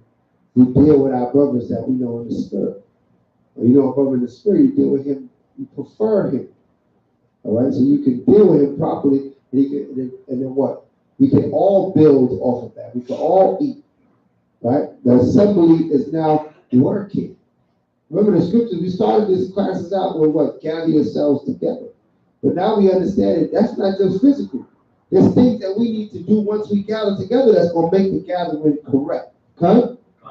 Or else we just like getting on the same bus. Right? The people on the bus, they gather together. They don't know each other. Right? They ain't communicating. They're not helping one another, but they gather together physically. Right? Let's go back, huh? What you got there? Philippians chapter 2 and verse 3. Okay. Philippians chapter 2 and verse 3. Let nothing be done through strife or vainglory, but in lowliness of mind, let each esteem other better than themselves. Right. Back to Sirach 19. The book of Sirach, chapter 19 and verse 6. He that will his tongue shall live without strife, and he that hateth babbling shall have less evil. Come on. Verse 7. Rehearse not unto another that which is told unto thee, and thou shalt fare never the worse. Right, something told on to you, not for you to tell the world. For you to deal with that person that told on to you. Right? If you gotta help them out, now you gotta tell somebody, that's gonna help the situation. They didn't tell it just for small talk or pillow talk, as we were going to before, right? Right? It's not to be told for pillow talk. To be told for what? Somebody can help the situation. If the person can't help the situation, I mean, we need to know. Right? We're gonna deal with that. Right? If the person that got the situation wants to tell a bunch of people, that's on that person. He has every right to do so. He might be looking for help from many, so he can tell anybody he wanted to. But if you tell me, it's gonna be with me. That's the spirit you gotta have, right? If I want to inquire with the next person, first I'm gonna let you know. I'm gonna go reach out to this person. Maybe they can help with the situation. So you know what I mean. I'm gonna bring this person into the situation, whatever the case may be. So that what we building something. We're not just talking. Israel like to talk, right? But it's works. Works is more important than talk. Everybody understand this? If you talking something that is negative, why are you talking? If you talk something that's not building, it's breaking down. Because when words are not building, they're breaking down. You're either building or destroying. What's your words doing? You got to determine that when you speak. Am I building with my words or am I destroying with my words? What's my words doing right now? What's my thoughts doing? Okay. It says, rehearse not what somebody told you, right? Read on. Verse 8. Whether it be to friend or foe. Right. Whether it's a brother that you mad cool with or a brother that you may not be that cool with. Talk not of other men's lives. Don't talk to other men's lives. You might know some person, somebody in life, like I was saying, you got pillow talk. So this brother to the wife, that wife to another wife, to the other wife. Let's come back to this brother and the pillow talk going on the circle. And next you know something coming up to you, how the hell this coming back to me now, right? What grapevine did this grow on, right? But we ought to be wiser than that. We Hebrews, all right? That's an old song in the South. I heard in the grapevine. We don't have no grapevine in Israel, right? We're supposed to understand these laws, statutes, commandments, and move in this spirit, right? Read. And if thou canst without offense. Right, if you canst without offense, reveal them not. Right, so you can talk about your brother if something good, right? Oh, I heard the brother got his own job, I heard he got a new job, I heard he got graduated, I heard he did this, I heard he did that. Then he opened up camp and did well. Then I heard he had a fire night out there.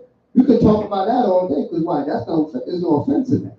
But if he had a brother, fell out of the damn stairs, because he had too much to drink, right? That's why you might keep that between you and the brother who else and the paramedics or whatever case may be, right? Because that ain't nothing to be there talking about all over the place. Man, we gotta help the brother out. Right? If the brother ain't here, you ain't taking counsel, then there is steps in place for that. If the brother ain't take your counsel, you bring another brother. If you don't take two of y'all counsel, then it's brought to the congregation. We've been talking to the brother. But if you bring me a situation about a brother, you never spoke to them, that's wickedness. Everybody understand that?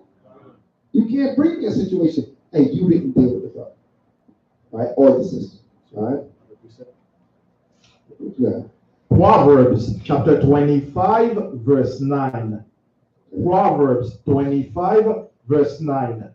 Debate thy cause with thy neighbor himself, right? And discover not a secret to another. Right, that's a good scripture. Read that again. The book of Proverbs, chapter 25 and verse 9. Debate thy cause with thy neighbor, right? Himself. Come on. And discover not a secret to another. Right, so what? Deal with that brother directly. Everybody understand that? Let's go back now. The book of Sirach, chapter 19 and verse 9. For he heard and observed thee. Right, so he heard you talk about him. He observed, he heard the information got back to the brother that you've been talking about, And when time comes, he will thee. Right, he's going to have an issue with you now. And he should have an issue with you. Because you should be dealing with him instead of talking his business all over the place. Read. verse 10. Sirach, chapter 19 and verse 10. Ecclesiasticus, chapter 19 and verse 10. If thou hast heard a word, let it die with thee, and be bold, it will not burst thee. Right, meaning what? It can stay in your mouth, it can stay in your head. You don't have to tell somebody. You know, some people got something juicy, they got, oh, I gotta tell somebody. Right? They just gotta tell somebody. Because they can't just keep it in themselves.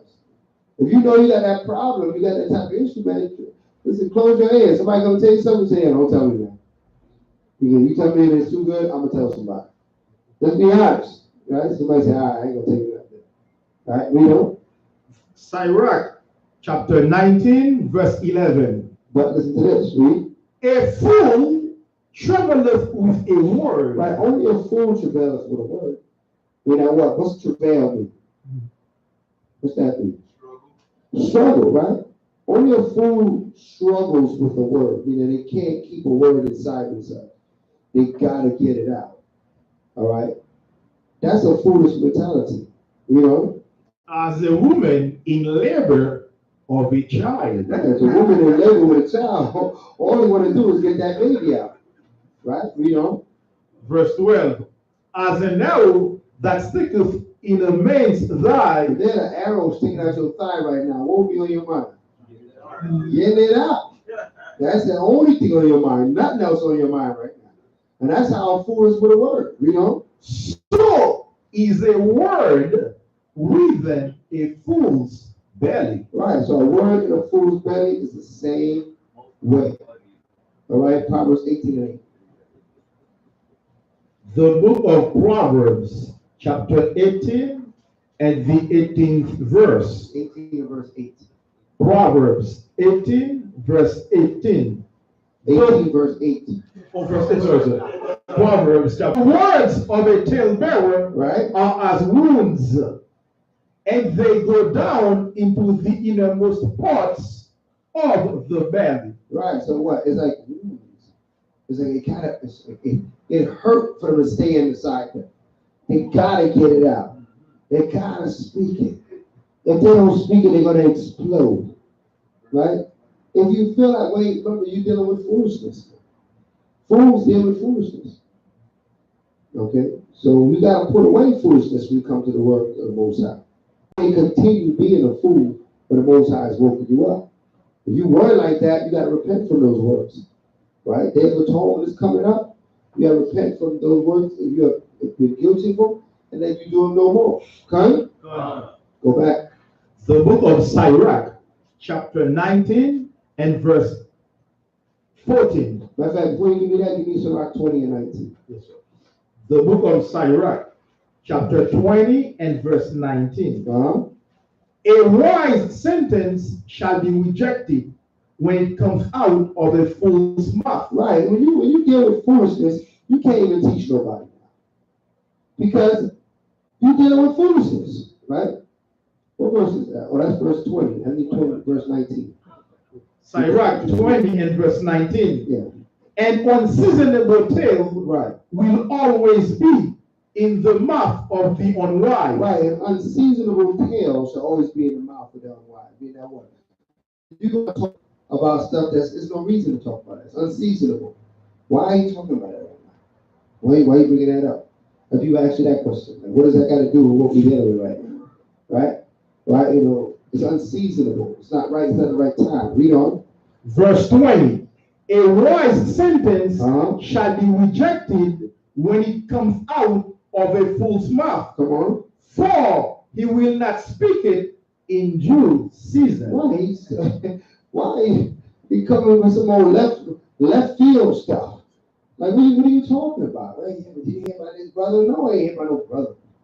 And why are you even telling me this? Right? Even if a sister comes to you, you gotta shut it down, man. Why are you telling me about this sister, her personal business, man? Get ahead with that. I don't want to hear that madness. Right? That's how we gotta be. We gotta shut it down, man. Yeah, we got that already. We went there. We gotta shut that down, right? We know. The book of Sirach, chapter 20 and verse 21. There is that is hindered from sinning. There is that is hindered from sinning through what? And when he taketh rest, he shall not be troubled. Right? Verse 22. There is that destroyeth his own soul through bashfulness, and by accepting of persons overthroweth himself. There is that for bashfulness promiseth to his friend, and maketh him his enemy for nothing. Right, so what you promise things that what you cannot produce. But you bashful, you don't want to stand up and say, yo, I can't do it. I'm not for it. But bashfulness will stop you from standing up for righteousness.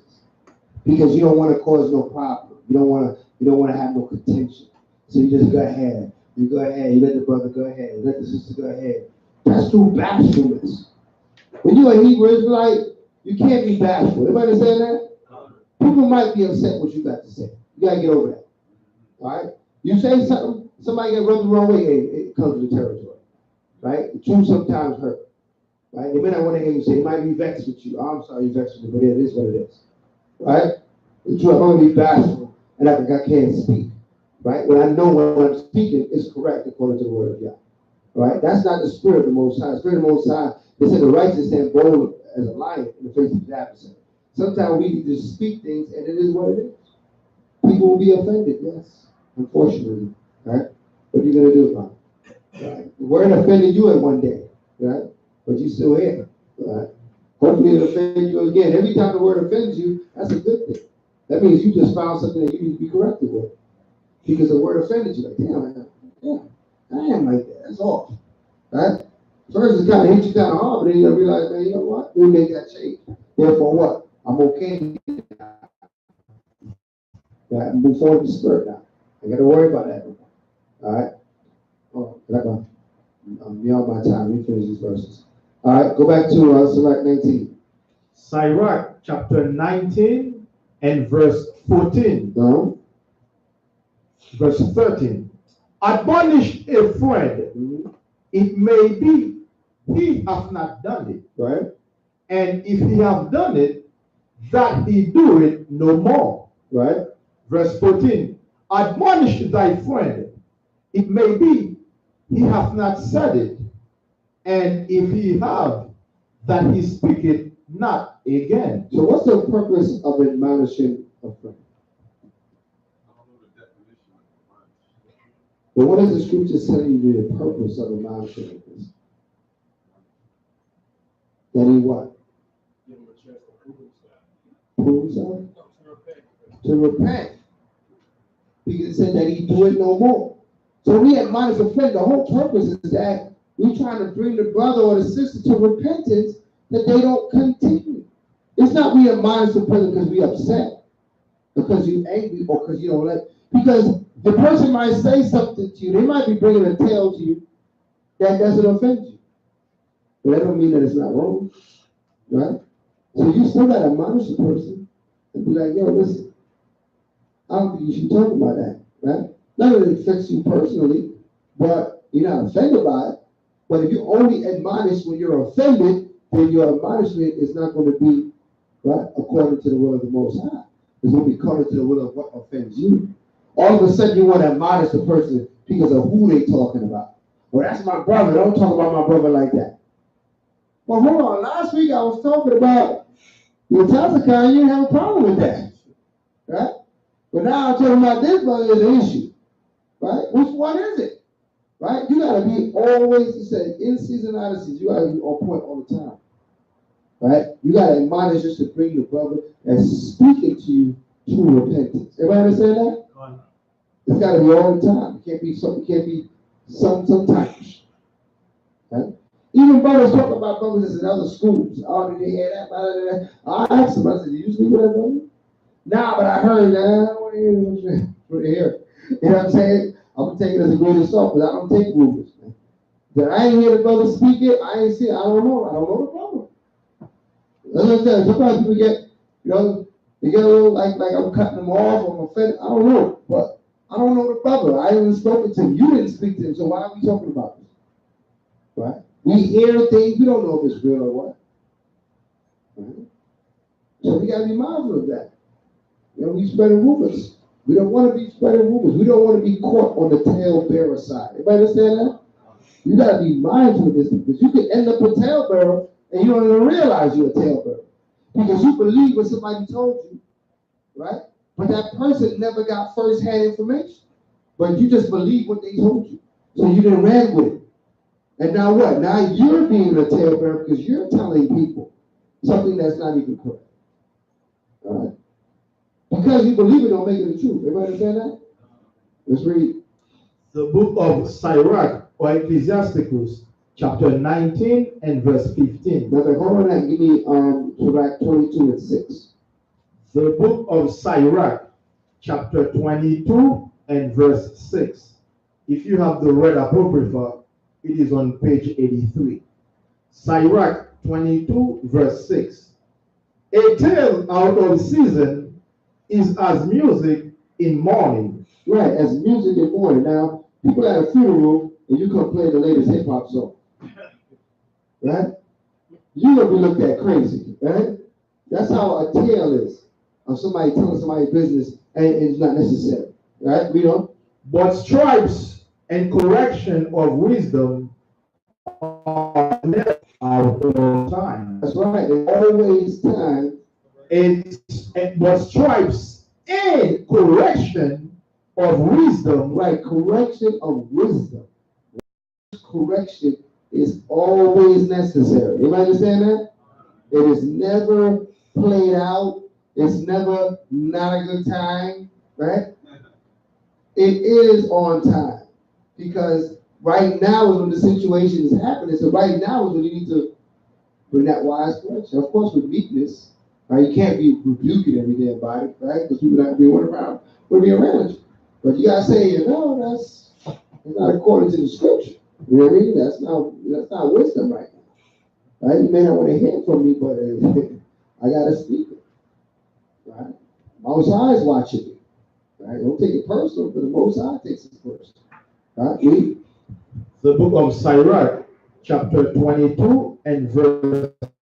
A tale out of season is as music in mourning, but stripes and correction of wisdom are never out of time. Read. Whoso teacheth a fool is as one that glueth a potsherd together. A potsherd together. A potsherd. A potsherd together. And as he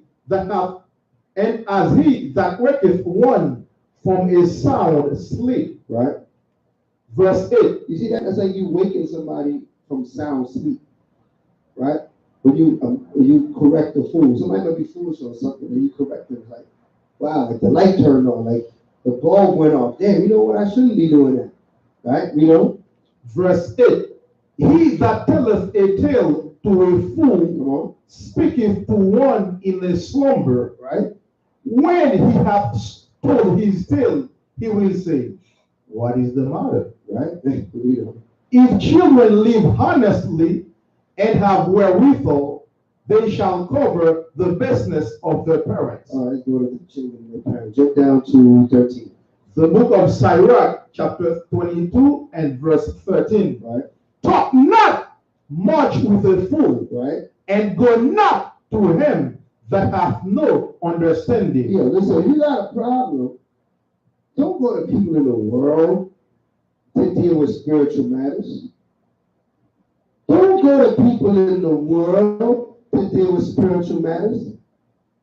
1 Corinthians 2 and 15. That's the craziest thing you can do. Right? And then you be agreeing with the person in the world too. They ain't giving you no scripture. They just telling you how they feel, and you ain't sitting there nodding your head. Got that in natural man? Yes. The book of 1 Corinthians, chapter 2 and 14. 2 and 14. 1 Corinthians, chapter 2 and verse 14. Come on. But the natural man, the what? The natural man. That's the man and woman out in the world that don't know the Most High. They might not be a bad person, an evil person, but they don't know the Most High. You know? Receive not the things of of the spirit. They don't understand the things of the spirit. How you gonna go to them about a spiritual matter? They don't even know what the big deal is. They don't even know what you're tripping about. Right? You know? Of the Most High. Come on. For they are foolishness, right, unto him. Come on, because the spiritual matter, things that are important to people that's following the Most High God, it seems like foolishness to people in the world. Like, why are you making such a big deal? Who cares what you say about this? I don't care what anybody say about me. I say what I want to say. Well, we care what we say, right? Because we know when we speak, everything we do is witnessed by who? Most people in this world, they don't think about that. Whatever they do, whatever goes on in Vegas, stay in Vegas, right? They do whatever man, they worry about what man see. They don't worry about the Most High. The Most High here, they don't see the Most High, so they ain't worried about it. We don't see the Most High, but we worried about it, right? Because we're spiritual. That's the difference between spiritual and being carnal or worldly, right? You know, neither can he know them, right? Because they are spiritually. Because they're what? They are spiritually. Because they're spiritually, read on. Discerned. They cannot answer you with a spiritual answer for a spiritual problem if they're natural. Anybody understand this? It's impossible. I hope y'all understand this. Because I know we go to people on comfort. We got people in the world I go to worldly people on worldly matters. Right? If it's something to deal with, something or plumbing, I don't have to go to somebody spiritual on plumbing. Right? It's how do I connect this pipe? Right? You know how to do it. That's natural. That's metal. You need to get a soft pipe connector and this, that, and the third. All right, you don't need no Bible verses for this. But it matters dealing with my children, my husband, my wife, or a husband dealing with their wife, or a wife dealing with their husband, or matters on dealing with brethren, or dealing with things that are spiritual matters of sin or right. Is this wicked? Is this righteous? How is that plumber going to tell me which is righteous? He don't know. Right? He's not equipped to answer that question. Right? The scriptures say be mindful of who you get counsel from, huh? Right? You don't go to somebody lazy about work. You don't go to somebody broke about finances. Right? You don't go to somebody fat about losing weight. You know? The book of Sirach, chapter 22 and verse 13. Come on. Talk not much with a fool, right? And go not to him that hath no understanding. Come on. Beware of him, lest thou have trouble. Right, beware him. Be careful what you tell him, because he might. You get that person, that fool, that too much information, and so that information does the wrong thing. And then they use that information against you. Okay? Be careful with that. Right? Read. And thou shalt never be defiled with his fooleries. You never be defiled with his fooleries. Right? I call it tomfoolery. Right? You deal with foolery. Foolery. Right? Read on. Depart from him. Do what? Depart from him. Come on. And thou shalt find rest. Read on. And never be disquieted with madness. With what? With madness. With madness. It's straight madness. Read on. Verse 14. What is heavier than lead? And what is the name thereof? But a fool. So a fool is heavier than damn lead. Right? You can carry that around if you want. You can say, depart from that fool, man. You keep going to that fool for advice? No. They're going to get advice from you. You spiritual. They're natural. You need to instruct them. They don't need to instruct you. Right? The scripture say the spiritual man cannot be judged by the natural man. That's backwards. Right? Read on. Verse 15. Sand and salt and a mass of iron is easier to bear. It's easier to carry, read on, than a man without understanding. But you keep carrying that food around with you if you want. All right? You go right ahead. Sand ain't easy to carry. Sand be falling through your fingers. How you gonna carry this thing? Right? Salt, if you got a little cut on you or something, you're gonna feel the burn. Right? a mass of what? Of lead or of iron. Come on, you know that's heavy as hell. That's easier than carrying a damn food around. All right? So be mindful of these things. Go back to Sirach 19. The book of Sirach, chapter 19 and verse 15. Admonish a friend, for many times it is a slumber, and believe not every tale. Come on. Verse 16. There is one that slippeth in his speech, Right. but not from his heart. Come on. And who is he that hath not offended with his tongue? Right. So sometimes somebody might say something. You're not gonna be perfect with this. You might say something that you may not should have said, and you caught yourself saying, damn, I should have said that. Right? You slip it at the tongue, but not from the heart. You didn't mean to say something. You just in the middle of conversation, and then something go flying out there like, yeah, you know, yeah, I saw him down there at the track. At the track. You know, the brother doing it at the track. Right? So that you slipped on, right?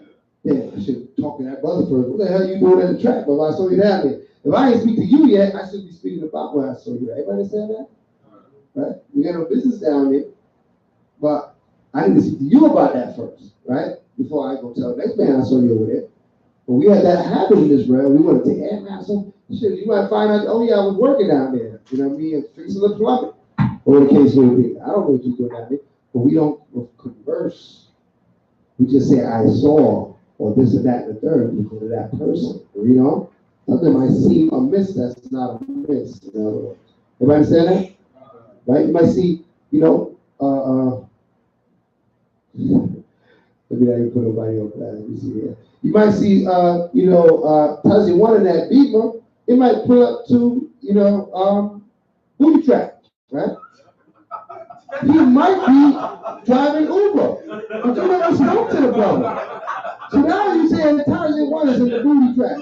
How you gonna say that about the brother? Did you speak to the brother?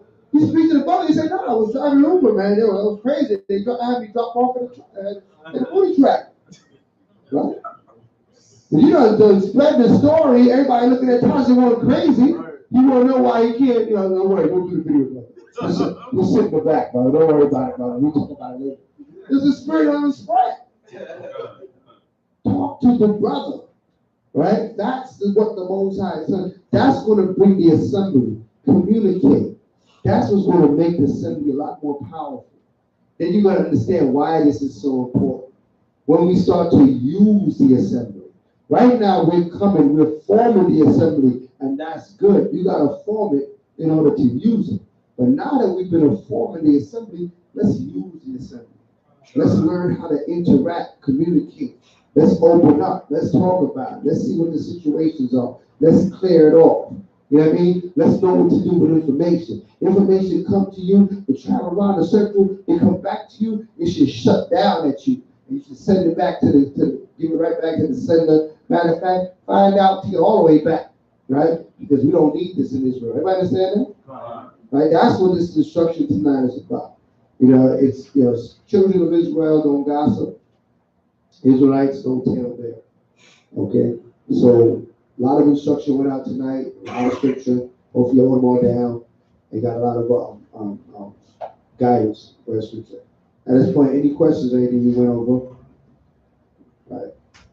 Okay. We're on time. Oh, yes. What else, I guys? don't know the definition of admonish. Admonish means to admonish means to confront. Right. So you go to that person and see if that person said it or what. That's what it means to admonish a friend. Hey, listen, man, I heard you said, you know, Yakinan that, you know, I don't be cleaning my boots, man. Right? What's going on with that? I'm telling brothers I don't clean my boots, man. Right? Gotta go to Yakinan first before I go to the brother that told me that Yakinan told me that I don't be cleaning my boots. I go to Yakinan, yo, I don't know what's up with that. I've been trying to clean it, man. I don't know what's going on. Right? Maybe you can help me out before you go tell somebody that, yo, damn, tell them who's looking crazy. Right? So that's what we have to, because those things break up the assembly. You understand what I'm saying?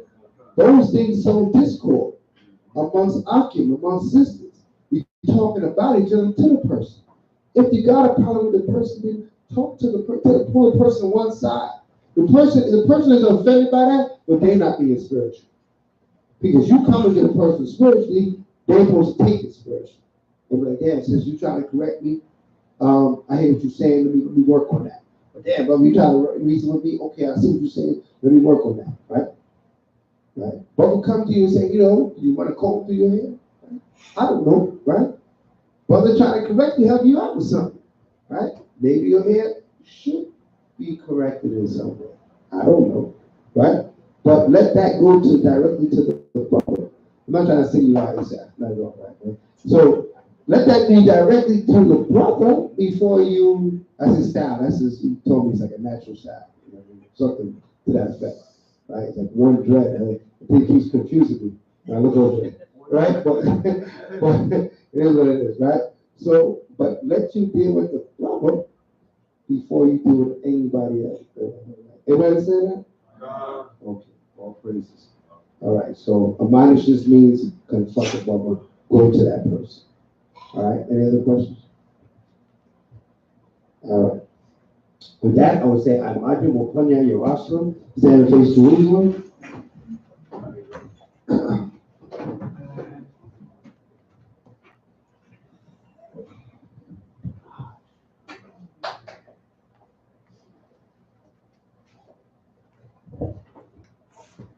I served the Mashiach Palau, close out Shabbat service this evening. All praises be to the power and rise from Jacob.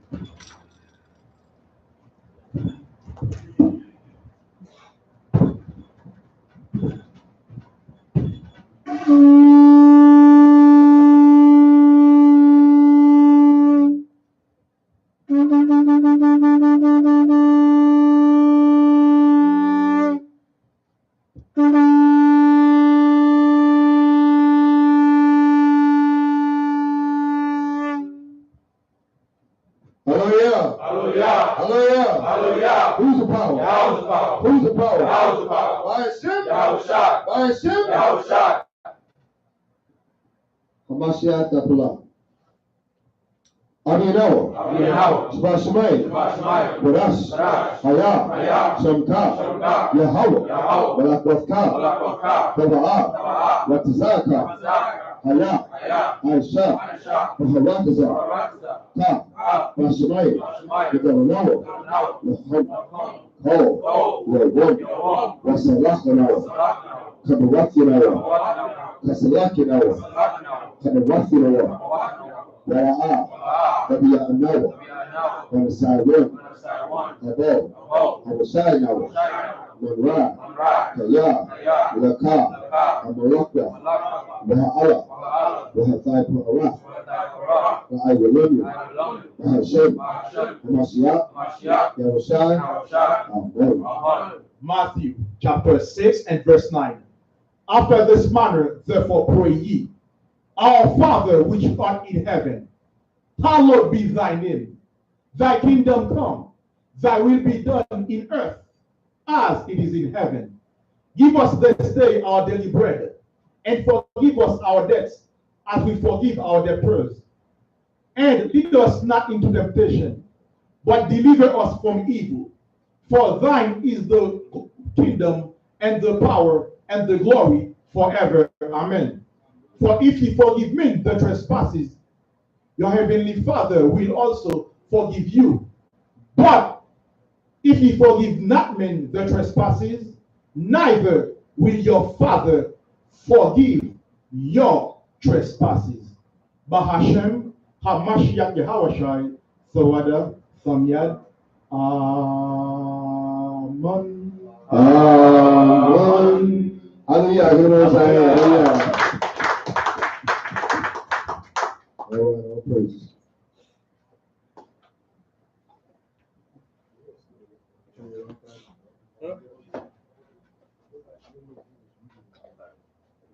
I got two quick questions, but it wasn't